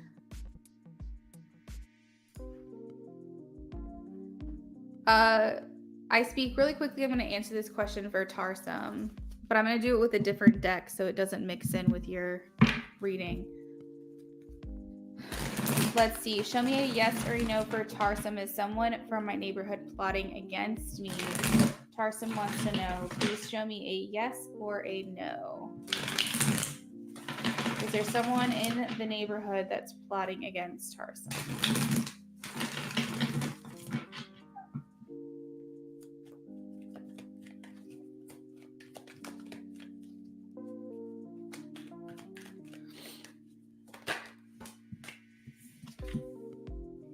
All right, I am getting a no. I feel like you're feeling like maybe like an outsider or an outcast in some way, or you feel like there's this plotting because maybe there could be someone in particular, maybe even two people that aren't necessarily meshing with who you are as a person or the way that you handle things or do things. But I don't feel like there's actually a targeted, intentional attack or plot against you. I will say no. The Four of Swords actually talks about retreating and going within and not trying to extend your energy outwards, especially after like the Four of Swords depicts usually someone who's come back from a battle that's like just relaxing and resting. And so this is not a very active energy. It's more than anything passive. So, and this is also a no card. So ultimately I will say no, but at the same time, use your own intuition to decide if maybe you think there could be somebody who doesn't necessarily have good feelings about you. I feel like that would be reasonable. But generally, as far as specifically an intentional plot, I am getting a no.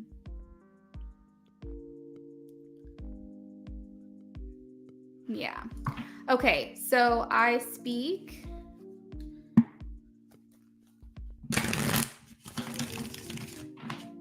We're going to work on yours now, and then we'll be on to Katie after that.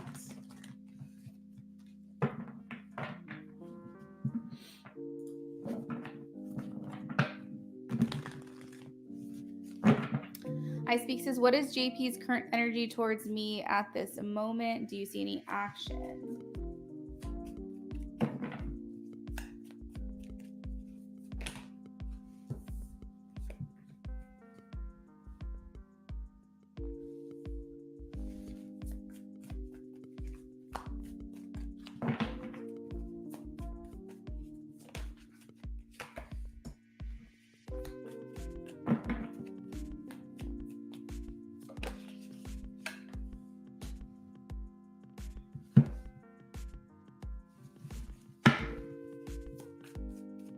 Oh, Kendra donated too. I'm sorry, Kendra. I didn't realize that. Okay. Let me confirm that for you.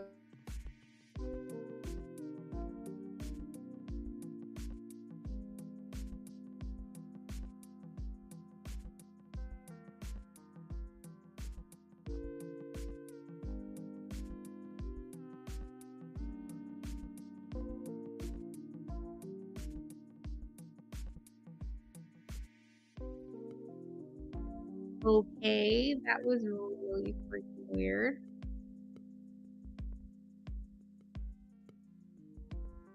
Bizarre. All of my programs just all shut down. Let me know if you guys can hear me. That was so weird.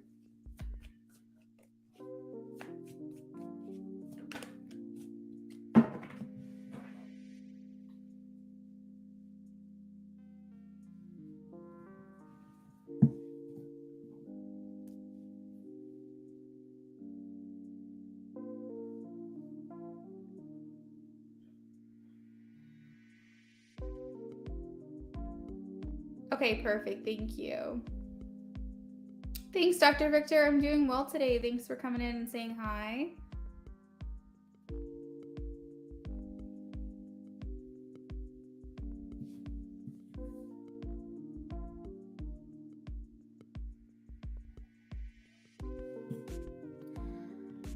All right, so we're going to go ahead and do a quick last call on donations because I have a trunk or treat to get to with my little nieces and nephews today.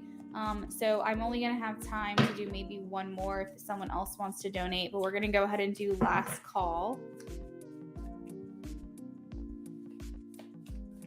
What is JP's current energy towards I speak? Do you see any action, please?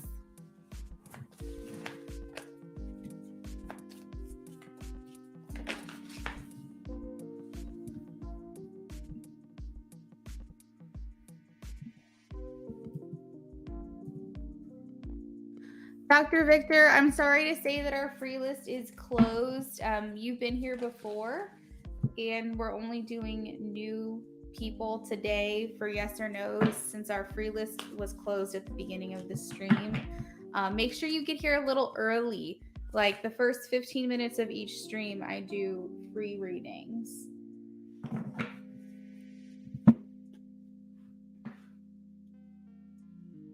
You can also donate as well. Yes, get some fruit, Becca. That's true. I Speak has a point. When you eat live things, you feel more alive. So that's why if you're feeling like depressed, low energy, you kind of want to avoid meat specifically, especially those that were killed traumatically. Like if an animal wasn't killed humanely, if it was like scared and petrified before it died, those hormones are released into that meat, and then you eat it, and then you take on those hormones and those feelings and whatever. So typically when I'm feeling low and depressed, I try to keep my protein up, but try to eat more alive things, salads, fruits, vegetables, things like that that are considered quote unquote alive versus dead.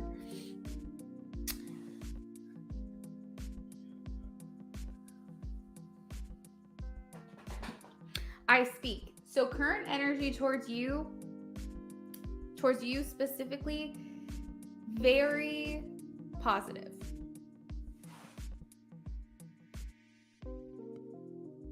There you go. I speak. That's right about that water.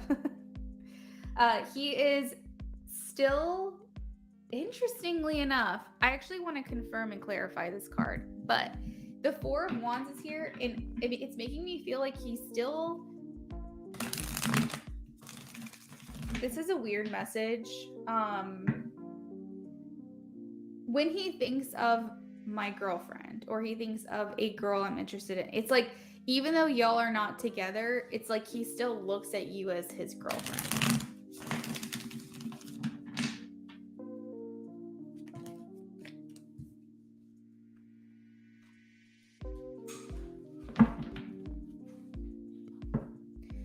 He is concerned about you moving on.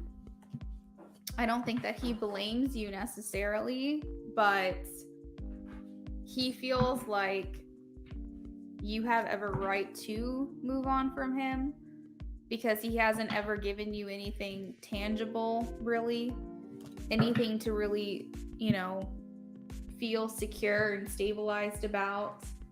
He does fear you're moving on. The Page of Wands talks about having a new perspective, and the Death card talks about transitioning into a new phase in your life. And so with paired together, when you're thinking differently or having a new perspective on situation and you're going through a transitional period, he probably feels like you are leaving him behind. That might be why he's talking. So I feel like I can confirm this other reader probably had the ideas mixed. I think that she thought she was reading for him and she was actually reading for you. Because to me, it seems like he's more committed to you energetically than you are to him at this time. Because you're considering moving on and it doesn't seem like he is. He is doing sneaky things. I feel like this, even though that's not your question, is confirmation that he is creeping, stalking your pages. Although he wouldn't really tell you this, I don't think.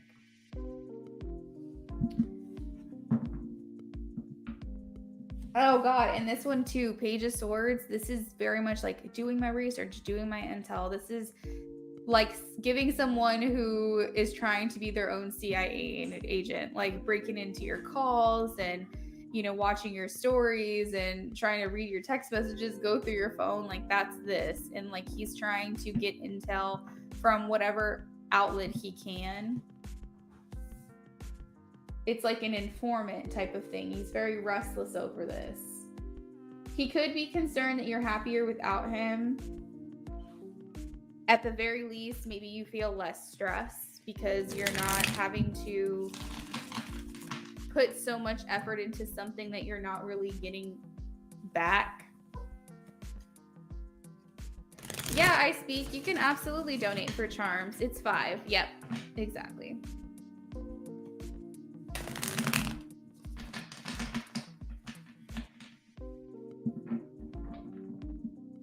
Spirit, why is the Fool here? Can you clarify the Fool, please?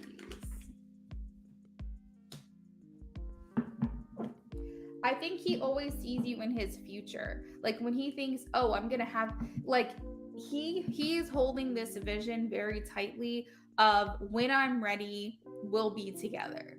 Whether that's unfair to you or not, that's for you to say. But he's never let go of this. In the future, we'll be together and we will be together forever. Like, I feel like when he looks at you, he thinks wifey, he looks at you as someone who, even though you aren't quote unquote together, you're not quote unquote committed, he still views you as that person for him.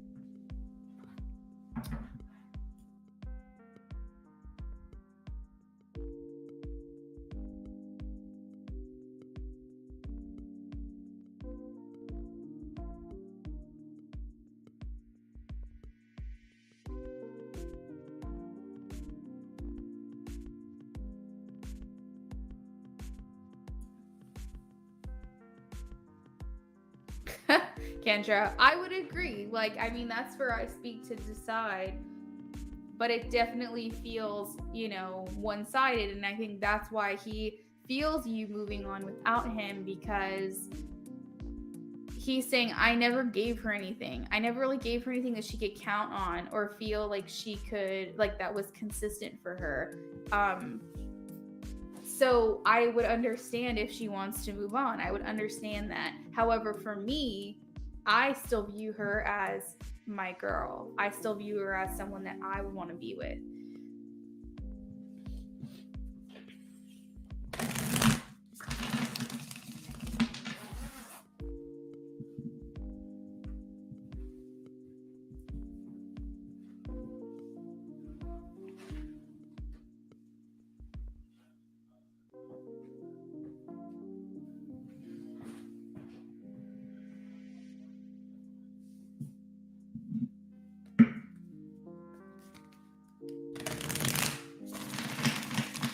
As far as action, I'm sorry to say I'm not seeing it. None of these cards are very action based. They're all very internal. The only action card that I see that's kind of speaking to me is the Knight of Pentacles with the Death and Rebirth. These cards next to each other make me feel like he is doing the work, he is getting there, but it's not fast, it's slow. All right, let's get some charms for you.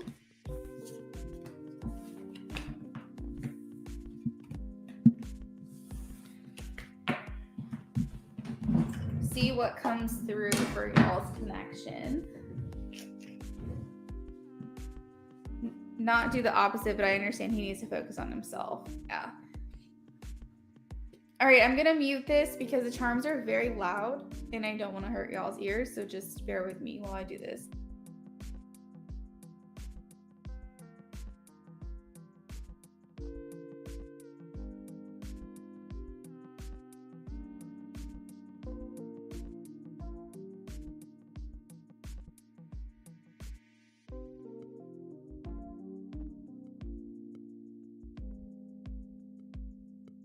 All right, so keep in mind, I don't read every single charm, but I do read the ones that are calling to me. If something is, worth saying or worth mentioning, I will bring it up.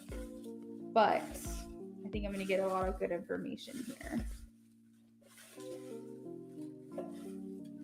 Okay.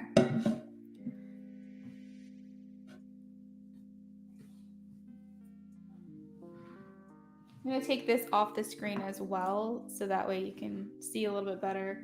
When I'm done, I'll pull the plate up to the camera so you can see. Okay. So I'm not sure if it was you I speak, but I had someone recently that had the cherry blossoms, and the word almost here is just confirming that. So the cherry blossoms only come around once a year. And there's something very beautiful, but they're also short-lived, and they're not really something you feel like is tangible or something that you can get. And the word almost here is making me feel like we are almost always like just in reach of each other, but not quite. It's a very almost, or if it happens, it's something that's quick and brief and fleeting and doesn't last a long time. And so as far as his feelings for you is that he is frustrated that it's for him not something that feels like indefinite or something that feels long-term or long-lasting, even though it's what he wants with you. It's like he's like we're there, but not quite. We're almost something. We always almost become something, but it's never something that actually fully develops.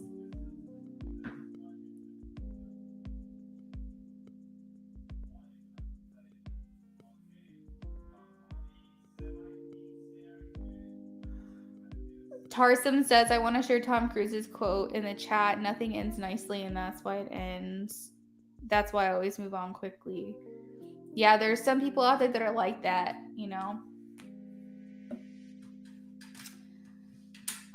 You also have the wine glass. I don't know why. I feel like this is a lot of the same stuff that I did for you, I speak. But I feel like he could be trying to distract himself with maybe things that aren't necessarily the best for him.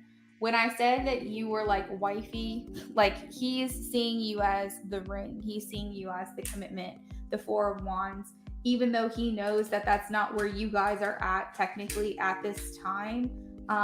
He's in love with you, and he feels like, oh my God, this is so cute. Okay, we have 3 different keys. And I'm almost hearing like you unlock my heart like in so many ways. So it's like you don't just have the key to his heart, you have all the keys to his heart. But yeah, he's looking at you as someone very rare, someone who he's in love with, someone who he is definitely the most romantically involved with. Okay, so we have the perfume bottle, and that talks about scent, pheromones, something he's very attracted to when it comes to you smell very good. He is feeling a bit heartbroken at this time.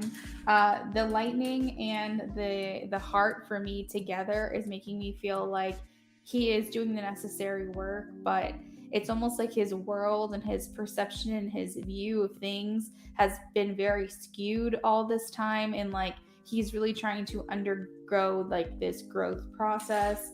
While it hurts and it sucks and he hates being without you, it's necessary.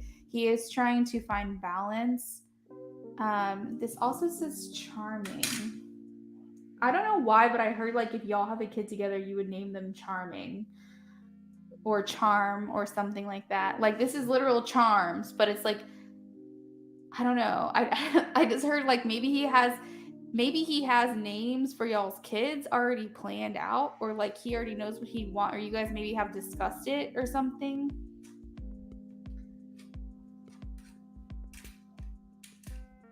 But I'm not viewing charming as like a adjective. I'm looking at it as like a name for something or someone. I think that he thinks about you a lot in the evening times. The daytimes he feels distracted. He has faith in the situation. His heart light glows for you.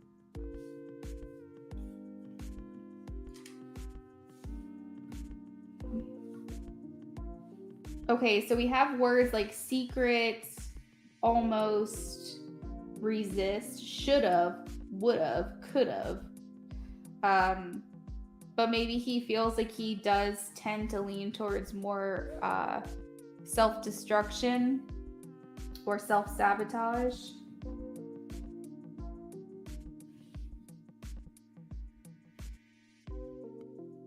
The word masculine is here, which has got me wondering. He does think about you quite a bit. I don't know if the masculine is like him trying to step more into his power, or if he feels like because he's unavailable to you, then therefore you have to be more masculine than you should have to be. He feels like he's not giving you enough space, safe space to be feminine, like you're having to be more independent and on your own and step more into your masculine energy because what he's lacking and what he's not giving to you in the connection. So just so you can kind of see everything up close, these are all the keys.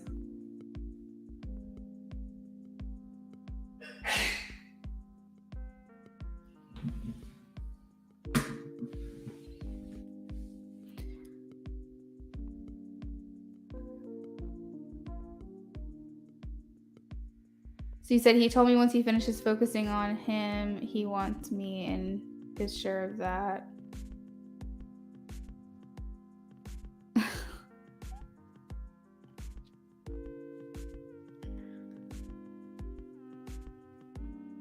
You don't like scary movies, Becca? We had a scary movie marathon yesterday, so it's funny. We love them over here in this house. To me, it has to be the right kind of scary movie. If it's just like gruesome, I'm not crazy about it. But I don't mind scary, horror, psychologically thrilling, things like that.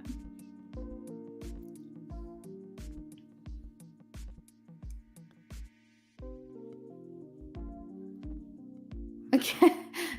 Honey, were you sneezing out there? Yeah. They said bless you. He said thank you. So yes, that's what I have for you. I speak. Thank you so much for your donations today. I did see something with like this ship, and I meant to come back to it, but it's almost like navigating, trying to get there through the rough waters, trying to get to you, or maybe you trying to get to him through maybe unsteady situations. I don't know, but it's like something about trying to have control and navigating through this with the little wheel.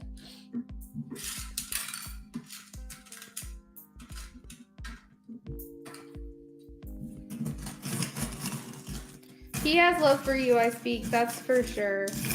But, you know, you also don't have to feel guilty for feeling open to new situations either, because it's just, it's difficult. It's a difficult situation. All right, so after Kendra's next, and after Kendra we have Katie P. And then I guess because I don't think I have any other donations, we're going to go ahead and close the list. I do have to eat something and start getting ready for tonight.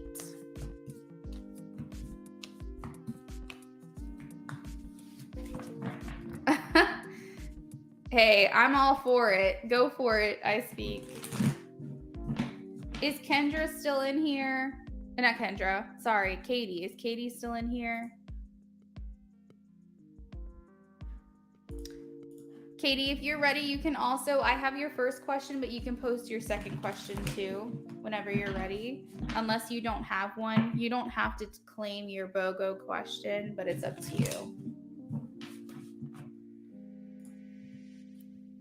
I may go out with one of my longtime friends this week. We might go to a bar. How will it go? All right, so let's first see, will she get lucky? Whoa, my shuffling is not great. Spirit, can you please tell me, will Kendra get lucky? Oh, that's a good point, Becca. That's a really good point.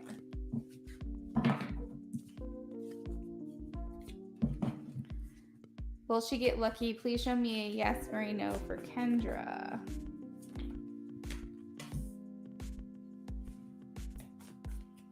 And how will it go?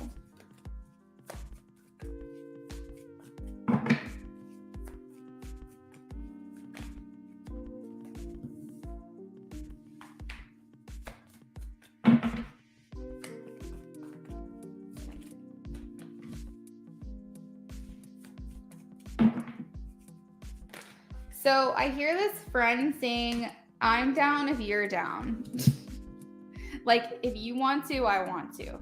So I feel like you're going to be the one taking the lead on this and all the decisions that are made that night. I feel like he is going to try to feel out the situation. But the Six of Pentacles talks about energy being matched, effort being equal. And I don't think it's going to be a situation of like, you know, where you're kind of forcing yourselves onto each other or anything like that. But I think it's like, I'm down if you are. I got it wrong. I may go out with one of my friends, longtime friends. We may go to a bar. What did I get wrong? Really? So it's a woman. May go out with one of my longtime friends this week. We might go out to a bar. How will it go? The first thing that pops up is a King of Cups. This is a masculine energy.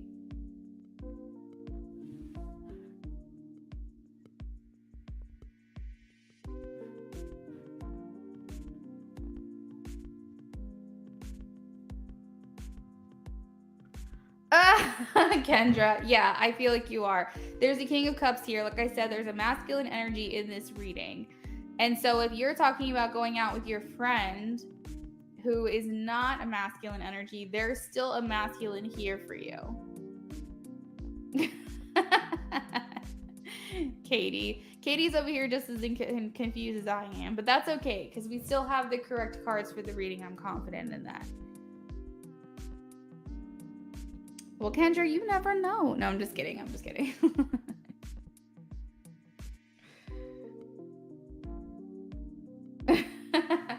No. Okay, so you still have a King of Cups here. And as I was shuffling, I heard, if you're down, I am too. Like, if you want to, I do too. And then there's like next to the King of Pentacles or King of Cups, masculine energy, there's an effort, like an equal effort being applied here. So I do feel like you're getting on with someone. The Nine of Cups talks about wishes being fulfilled, feeling happy, feeling satisfied, and just overall really enjoying yourself, which is why I was getting a yes. Now, whether or not I understood your question or not, I do fully feel like Spirit does know what you're asking, so we're not going to question it. But generally speaking, I do feel like equal energy is being extended towards you. Equal effort is being extended towards you. She's not like that.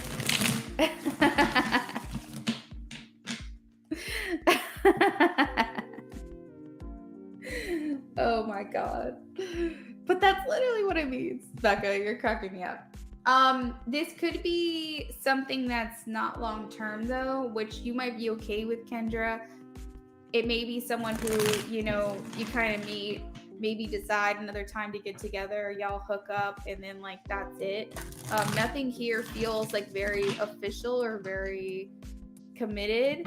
The Knight of Swords is someone who's like, hey, you want to get out of here? Like, you want to, you know, that's like one of those things where it's like you're not really thinking it through. You're just going off of your own impulses and, you know, being very in the moment.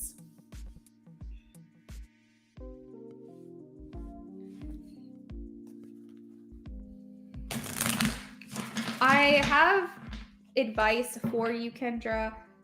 For whatever this is make sure that your friend that you're going with knows that your intention is to go out and have a good time, but you guys might go separately or on your own ways by the end of the night. Because this friend, as long as she knows the intentions up front, is that if you meet someone and you want to go hook up or you want to hang out with them, then she'll be fine. She'll be a good wing woman. But I feel like if she doesn't know that that's a possibility, then she might be a little offended that you kind of like leave her behind if you meet somebody, or I feel like you are going to meet somebody, but like I'm just hearing like make your intentions clear before y'all go out, that like you're there to go and have a good time and you guys might end the night together.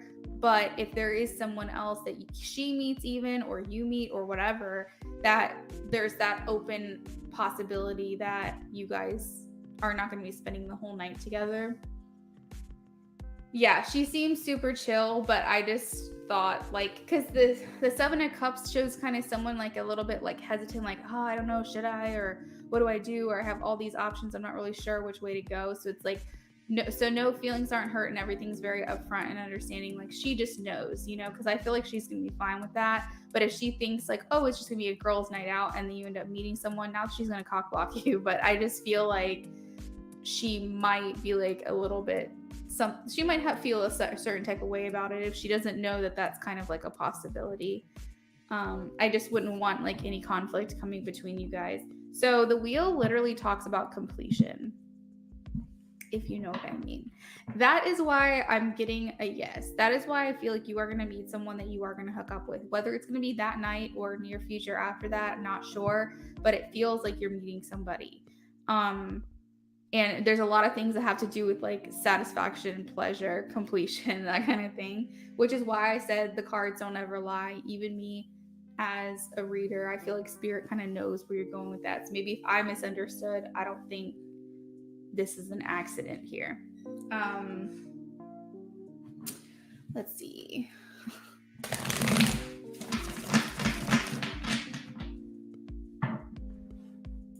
Yeah, Katie. So it's so weird because YouTube is like putting, I don't know what it is, but they're putting like blocks on certain words in the chat. So like I can't do my my spicy readings like in the chat anymore because like people aren't getting my messages. And so like we do like to say, we like to allude to what we're asking because sometimes YouTube will censor it and it's annoying, but that's the way that it is. 333 on my clock.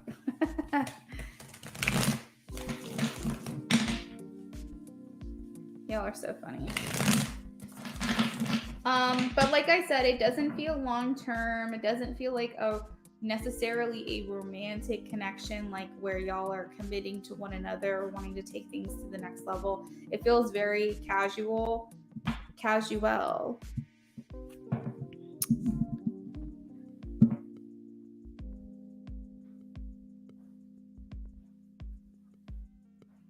Lots of pages, lots of nights. There could be a spark of something though, just because the King of Cups is here, but I'm not really getting that for the most part. So it's possible he becomes emotionally invested, or maybe even you become emotionally invested, but like it doesn't really go anywhere. I don't know. I'd like to see how this energy evolves over time between you guys, but for now it just seems like just a fun time, very casual. We'll speak in code.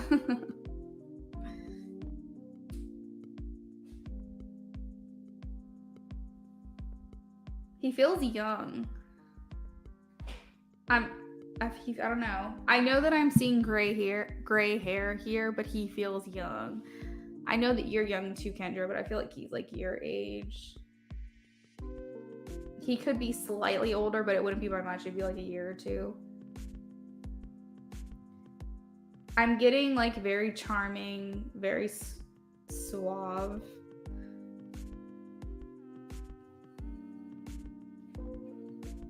A little artsy, maybe.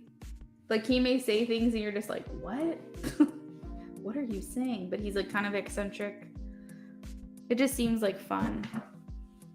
My left ear is burning, by the way. What is your second question, Kendra?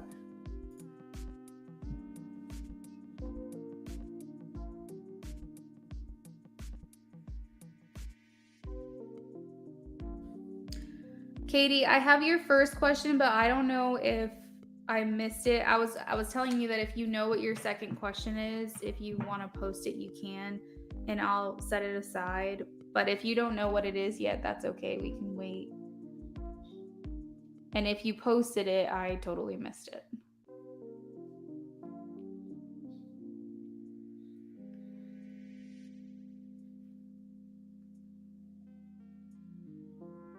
Casual, darling.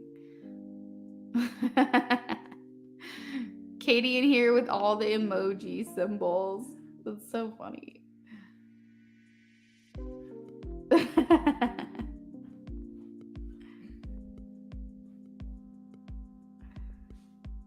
I speak. You will have to tell us if they do end up watching it.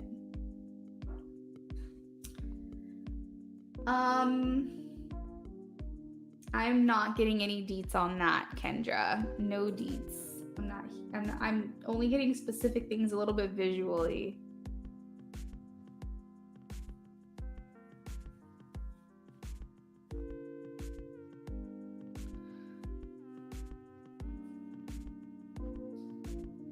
I speak. Oh my. Oh my God. Okay, so question number 2 for Kendra. I don't know if you can answer that, but can you give me more detail of who this guy is or how it will go? Okay, let's see.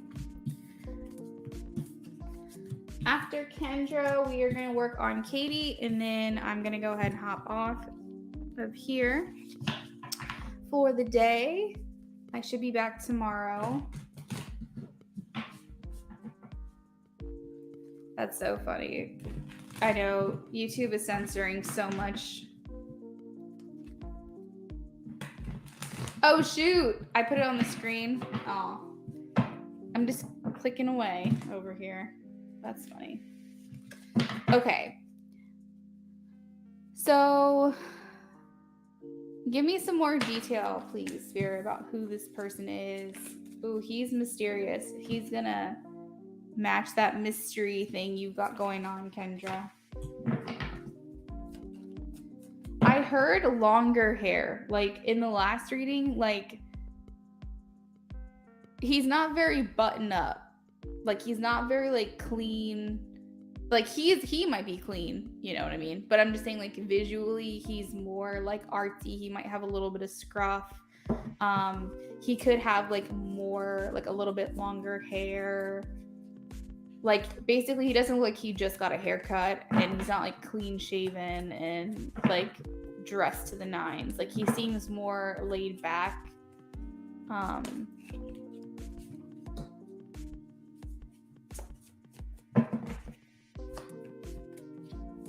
Everything about him just screams casual.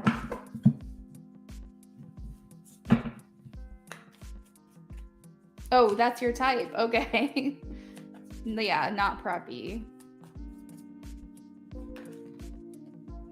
So you have the completion card here again. Interestingly, I said I'm not seeing like long-term anything, but we have the Ten of Pentacles. Now, the Ten of Pentacles is next to the Hierophant, which can allude to feeling good around this person, feeling like they're a lot like you. Maybe you guys have like you'll once you guys communicate with each other, you'll kind of like realize you have a lot of commonalities, common interests, or maybe the way that your life has been up until this point, you might find some, like, for instance, he might be like, yeah, I just moved to LA like not that long ago. You're like, oh shit, same here. Or like, you know, if you're really close to your mom, then he might be really close to his mom, or you guys might have the same number of siblings. Like, I don't know, it's just like certain things that you're like, oh, that's kind of crazy, like what a coincidence, you know. And so that could talk a little bit more about like how you guys instantly hit it off because you feel like these common things. Hey Lizzie, thanks for stopping in. I'm actually wrapping up my readings for the day, but I will be back tomorrow if you want to try a chance at a free yes or no question. Try to make sure that you're here at the beginning of the stream, because that's where I have a full 15-minute timer going, and I answer questions, as many as I can get to within that 15 minutes.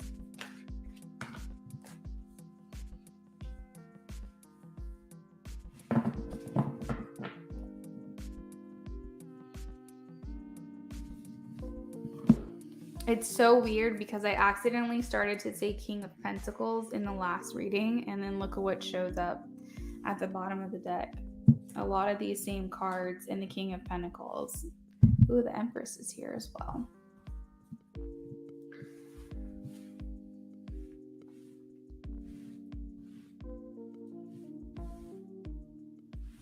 He's not going to let you in on everything all at once. I think that you're going to spend time with him and get to know him and feel like you got to know him very quickly, but also there's so much that you don't know about this person. That's the way he likes to carry himself, where you're like, how do I feel like I know you so well, but also know nothing about you? That's the mystery element that I'm getting here.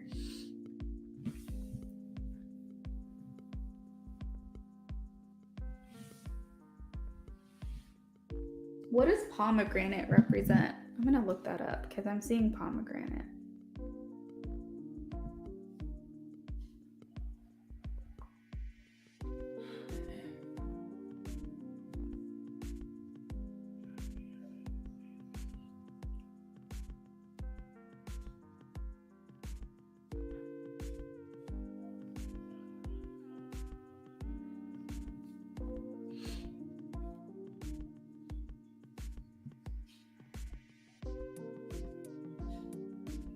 Oh God, you had the Goddess, I think, in the last reading. Or maybe you didn't. I don't know, but I'm getting pomegranate, like no shit, I'm telling you, it literally means like fertility. It means like sexuality, fertility, things like that.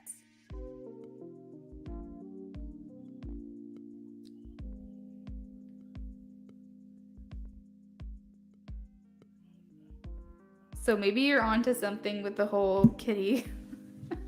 Maybe you're onto something because it talks about like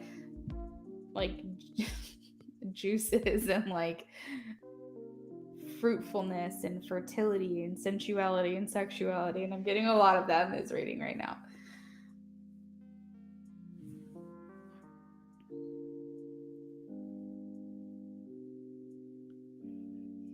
He's like you. Like I said, yeah, he has a little bit of your thing where you never give it all away. Sounds like he does.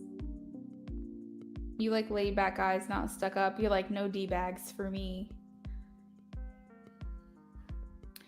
Yeah, I'm not sure if I saw the Goddess in the last reading. I can't remember, but it feels like that. Like it feels like Goddess energy, like where your growth and expansion and just like a lot of very like double innuendo type of words.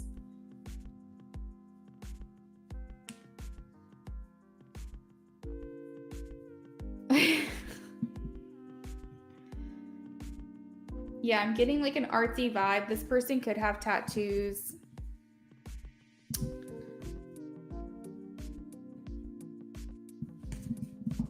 I think could be adventurous in the bed as well. I've seen the hangman twice now, which talks about kind of like being like flipped upside down and maybe like a swing or something. I don't know. I'm trying to be very symbolic in my expression right now because I'm not trying to have YouTube censor my video, but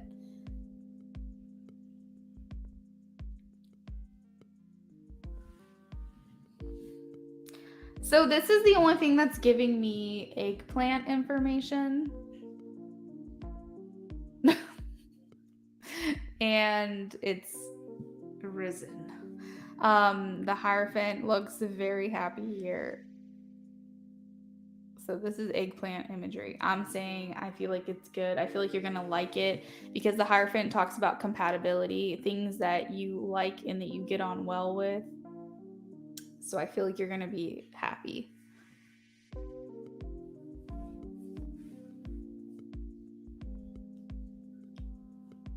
Generally, the sun is also happiness as well. I think you're going to enjoy yourself when the time comes.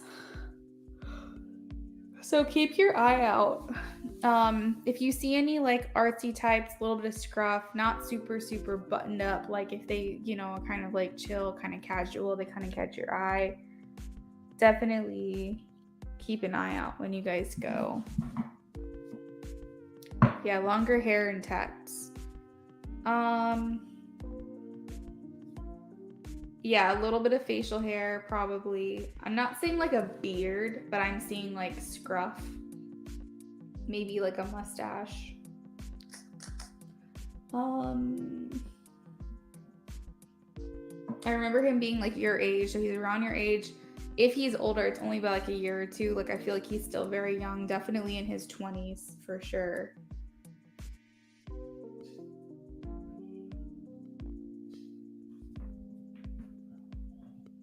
Like he's the type of person that's gonna walk around like barefoot outside.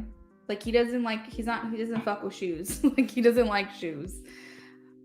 There's a lot of like barefoot imagery. So basically someone who you can kind of see wearing like kind of like eccentric clothes, things that maybe people don't typically wear, or maybe what he's wearing in the bar scene. Like if you guys go out to a club, he's wearing something you typically wouldn't see someone wearing at a club. Like you wouldn't see someone wearing like sweatpants and a t-shirt at a club. This is just an example, but I'm saying like he wears what he feels in that moment. He doesn't really care like where he's going, what is acceptable or not. He's wearing what he wants to wear. So that might kind of tip you off a little bit too.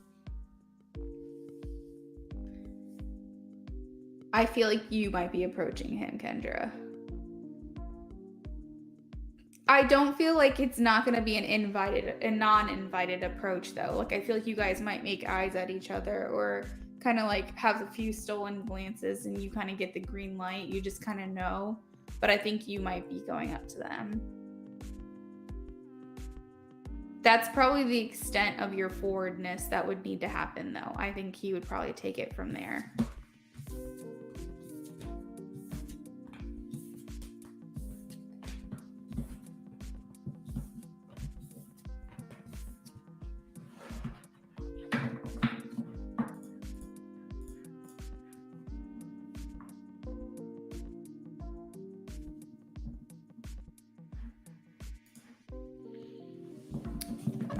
Okay, T.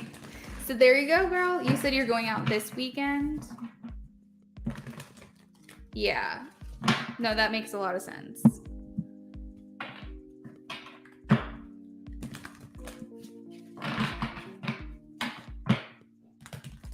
You're welcome, Kendra.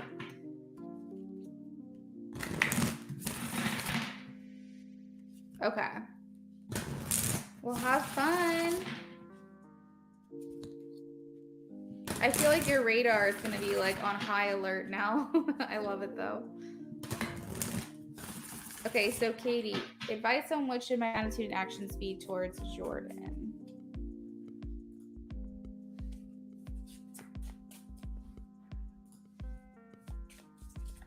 You're welcome, Kendra. Thanks for the donation.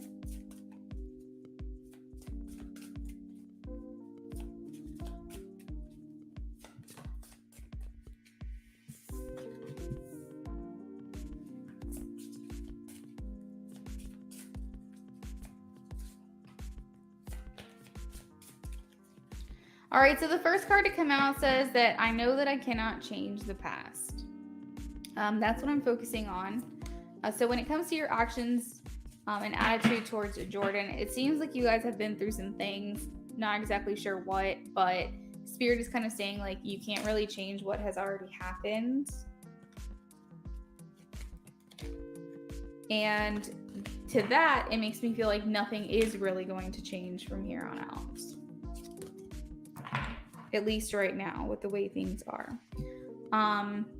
Spirit is asking for you to focus more on the things that bring you happiness, bring you joy, bring you laughter. It says I choose to focus on the lighter side of life. We also have doubt. I need to release the need to know the answers. So I don't know. I feel like I'm getting a lot of things like don't have attachments to the outcome of what could happen between you and Jordan, because if you've been disappointed before, it's likely to continue. And then we have friendship. So is this someone that you're friends with? Is this someone that you have been involved with romantically? It seems like something very platonic that needs to continue forward. Not that you can't be a part of this person's life anymore, but it just seems like this person may be holding you back a little bit.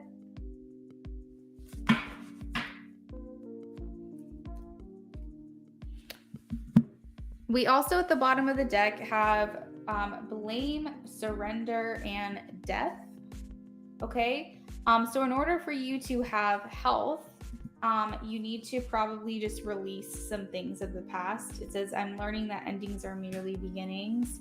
And maybe, I don't know what this blame is here, but it says, I accept responsibility for my well-being. So maybe being more centered on yourself, more heart focused on yourself instead of like what other people have done to you. And it says, I can release my need to control. A lot of this almost feels like you said, yeah, romantically, now we're just friends. So a lot of this feels like you have this like desire within you to kind of know where this is going to go, how this is going to end, what's going to happen. And you could be like moving out of that. Maybe you did feel that way very strongly for a while, and maybe you're kind of trying to move out of that space. But I'm getting a lot of like feeling like you need to know the answers. You need to know what's going to happen or something along those lines. So as far as your attitude and your actions, just understand that what has been will likely continue with this card here. That maybe friendship is the better place for you guys now, and to not delve into that further, but also don't have any expectations of the outcome. Don't be attached to where this can go. I think a lot of times we kind of think a lot, we fantasize sometimes about how things are going to go or how things are going to end or if this person's going to change. And it's like Spirit is saying, don't become attached to those. Those are not realities as of right now. Right now, the only reality that you have when it comes to this person is the experiences that you've had with this person. And so if you have doubt or you have concern or you're not sure, it's like they're there for a reason. To me, it feels like be kind, be civil, but don't be forward. Don't try to change the things that are right now. Let's keep going. You said, yeah, he isn't going to change. Okay.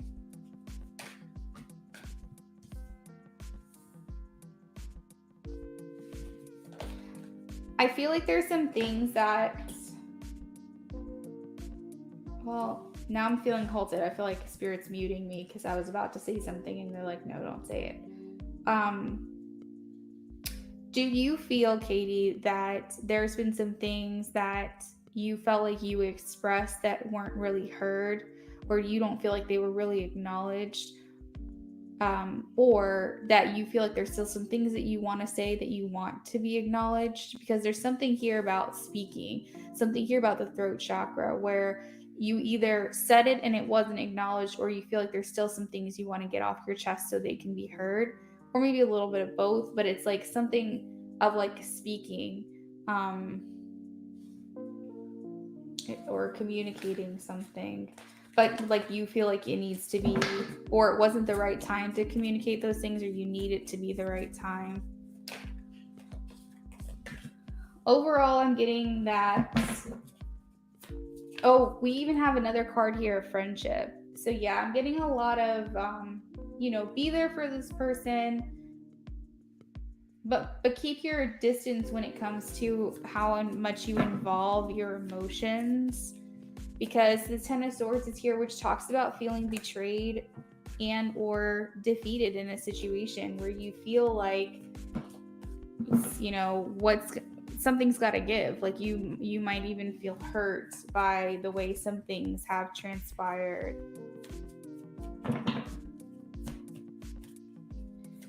It's possible that maybe friendship just isn't the thing for you right now. Maybe you just have to take a step back, but I'm almost hearing friendship as like the maximum effort. Friendship needs to be the maximum that you extend to this person at this time. So maybe friendship is a little bit too much because you said it's hard not to get emotionally attached, but Spirit's basically showing me do not go above friendship with this person. Do not get to that next level after that where you start to wonder what's going to happen, what could be, or try to invest more in like getting into a relationship with this person. It's like your cap, your glass ceiling is friendship with this person. You said then you feel betrayed. I see that here with the Ten of Swords.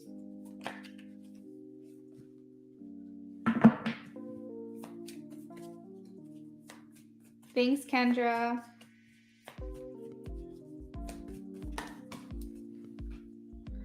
So you're following a lot of your inner knowing and guidance than you realize, or maybe you do know. But the High Priestess says you need to discern for yourself, Katie, what is best for you by tapping into what you already know. And bottom of the deck, we have Three of Swords and the Hanged Man. This talks about separation, painful separation, maybe not communicating all the time, but it's talking about a lot of pain that you've experienced from this person, and maybe due to the lack of the ability for it to kind of get off the ground or progress or move forward. The Hangman is stagnant, so it's not really doing anything. It's just kind of staying there in limbo and not really moving forward. But Spirit is saying that you do have enough knowledge within you to know what's best for you, and you keep ignoring that. We almost had sex today again. Goodness, good thing that fell apart. Oh geez. Yeah, because like you said, it's hard not to get emotionally attached. So maybe that happened for your highest good, But I think a lot of the times you get this information, you get these downloads, you might even know that this person's doing something that they're not supposed to do. And you're like, how do I even know this? But you just feel it, and you kind of get these gentle nudges where Spirit is like, no, don't go down that road again, or no, don't do this, or no, don't do that. And yet you kindly say, never mind you, Spirit, I'm going to do what I want to do. And it just feels like you keep getting these signals that are telling you to do something that you keep maybe not wanting to acknowledge, or kind of needing to, pay attention to, and rather you ignore. Hold on one second, Katie.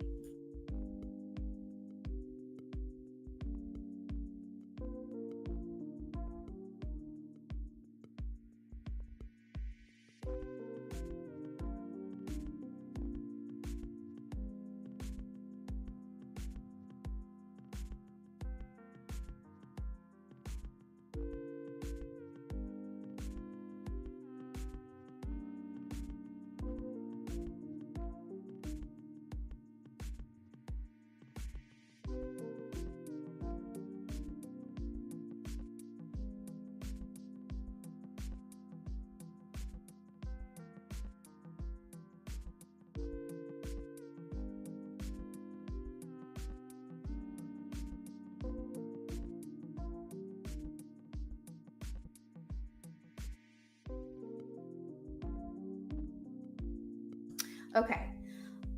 You said you need to let him go. Yeah, because here in the center of the reading, we have literally the cards that mean balance, the cards that mean equal effort exchanged, the cards that mean it's not functional and it's not good for you when you feel like you're extending more towards that person than what you're getting back. And so I feel like everything's kind of, I'm actually going to take the question off the screen just so you can kind of see all the cards, maybe if you ever want to come back to it and just see what all these things say. But I feel like all signs are pointing towards you need to kind of like separate yourself from this person.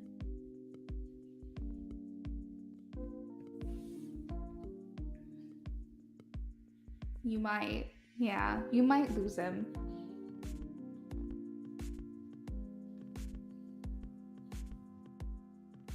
Which I know is going to hurt. But you got to ask yourself, are you happy? Are you happy like in this situation where you get like not full effort being put into you, where it's this back and forth, this in and out energy, you know, like, are you happy here? Because if you are, then keep going. But I feel like you're not, though, honestly. I feel like you're not happy. And if I can give you any peace of mind in telling you, is that I once thought these other people that I was in a relationship with a long time ago, I felt they hung the stars, the moon, like they were my everything. I was like so in love with them, and I just felt like my world was going to end if, you know, and then I was also thinking to myself, like, why did I just waste all this effort? You know, I've literally just spent a year, 2 years, whatever, into this person, and now for what? But the thing is that you might be coming back to this place and saying the same thing after you put in another year or 2 years or 3 years into this person, and then you change your mind, and then you wasted, instead of 1 year or 2 years or whatever, now it's like 6 or 7 or 8 years, and it's like a lot. It's a lot. And so I was thinking, no, like I've already invested all this time. I've also already invested all this whatever. Like it can't be for nothing. And like I battled myself a lot. But if I can give you any peace of mind to tell you, like, it gets better, girl. It gets better. You will be so happy. This person's not bringing you happiness. You got to move on. And that's just, you know, me to you. Of course, you do what's best for you. No judgment here. It's a safe space. But I can tell you, life gets so much better when you put yourself first.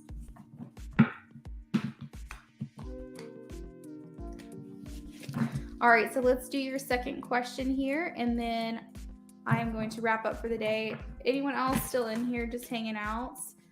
We are working on our last question. I will be back tomorrow. Okay, so you want to know more about your future husbands. Let's see. What should you pay attention to? Yep, time goes by.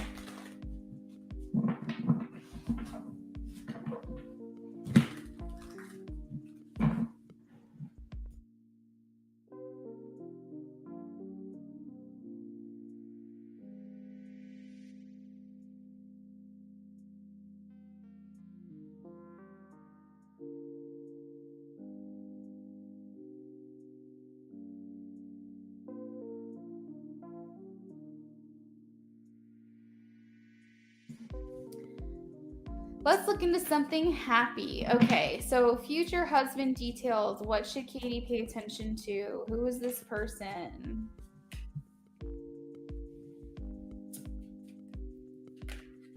Okay, so he's someone who's going to come to you where he's not fully where he wants to be in life. He is just what you need, and you guys continue to grow and build together because you're meeting each other where you're at that time. It's definitely a good match. but he is still going to have aspirations. He's still going to have some healing. He's still going to have some things that he needs to do. But you're definitely going to feel more refreshed here. You're going to feel more like he's meeting your needs in a lot of ways that maybe other people haven't. But there's still growth for both of you when you guys meet. I see that he's very good at acknowledging emotions and acknowledging feelings. Ooh, I'm going to take this because it was flipped up. It fell on the floor. And then this card because it was off to the side.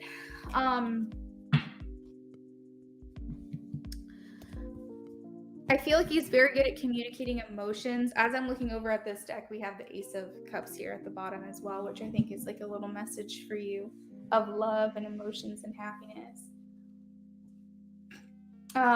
His strong points are being a provider and being someone who you can count on emotionally to be there for you at any point. When you're happy, when you're sad, when times are hard, when you're struggling, when you don't believe in yourself, he's a really good support system.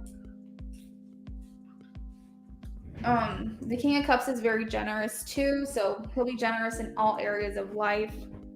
He's going to want to give to you because he's a provider mixed with generosity. He may not be the best person at communicating his, like, what he's thinking or what he wants or what he hopes, or if he's having a bad day, you might have to pull it out of him. He's not really a talker, I would say. I'd say he's good at talking, like he's effective at talking, but he's definitely more stoic with the things going on in his mind. He thinks a lot more than he speaks. I feel like he's had his fair share of burdens. He's had his fair share of heartbreak and heartache, but I feel like it's some things that he's healing from. Like I said, there's a lot that you guys are going to be working on together after you meet to get further along, but I feel like he's meeting you where you're at in a good place, and you guys are a very good match. Yeah, he's got emotions. He's definitely able to be emotionally intelligent. I mean, it's definitely for you to decide. We're talking your future husband, okay? So this could be 5 years from now, 10 years from now, obviously depending on where you're at in life.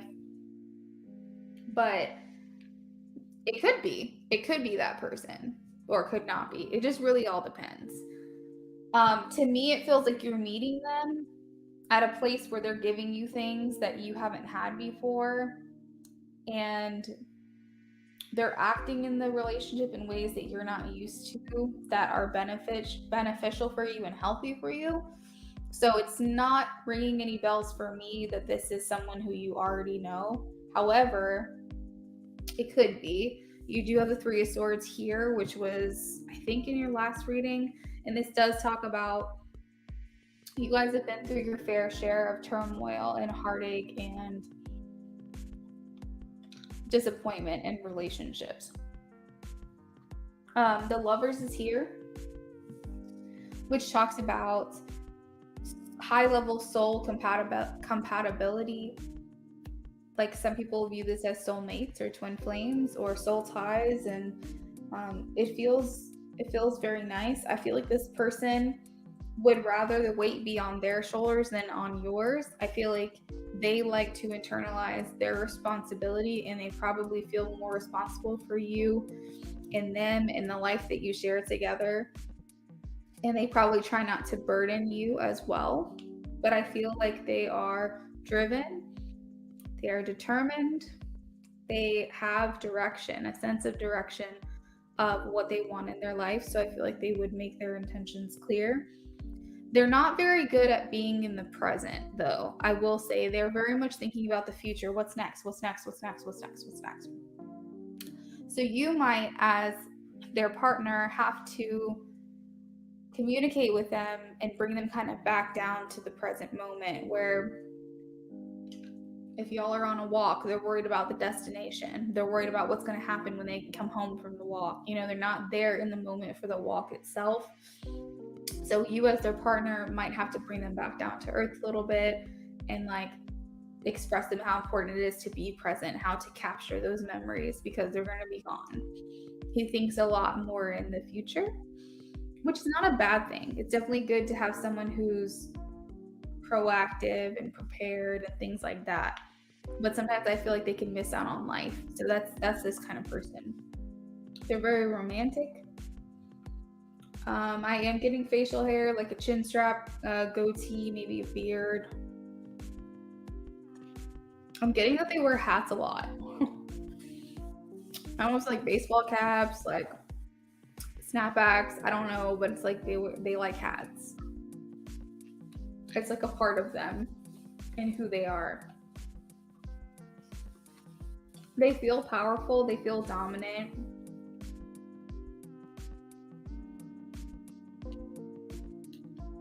I feel like they are older than you.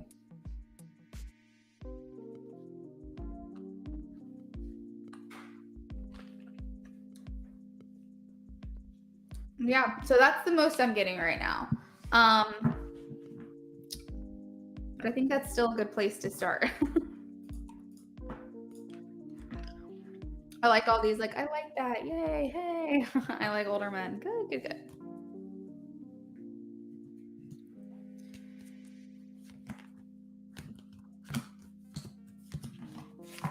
All right, Katie, thank you so much for your donations and your patience too for me to get to your readings. I really appreciate it.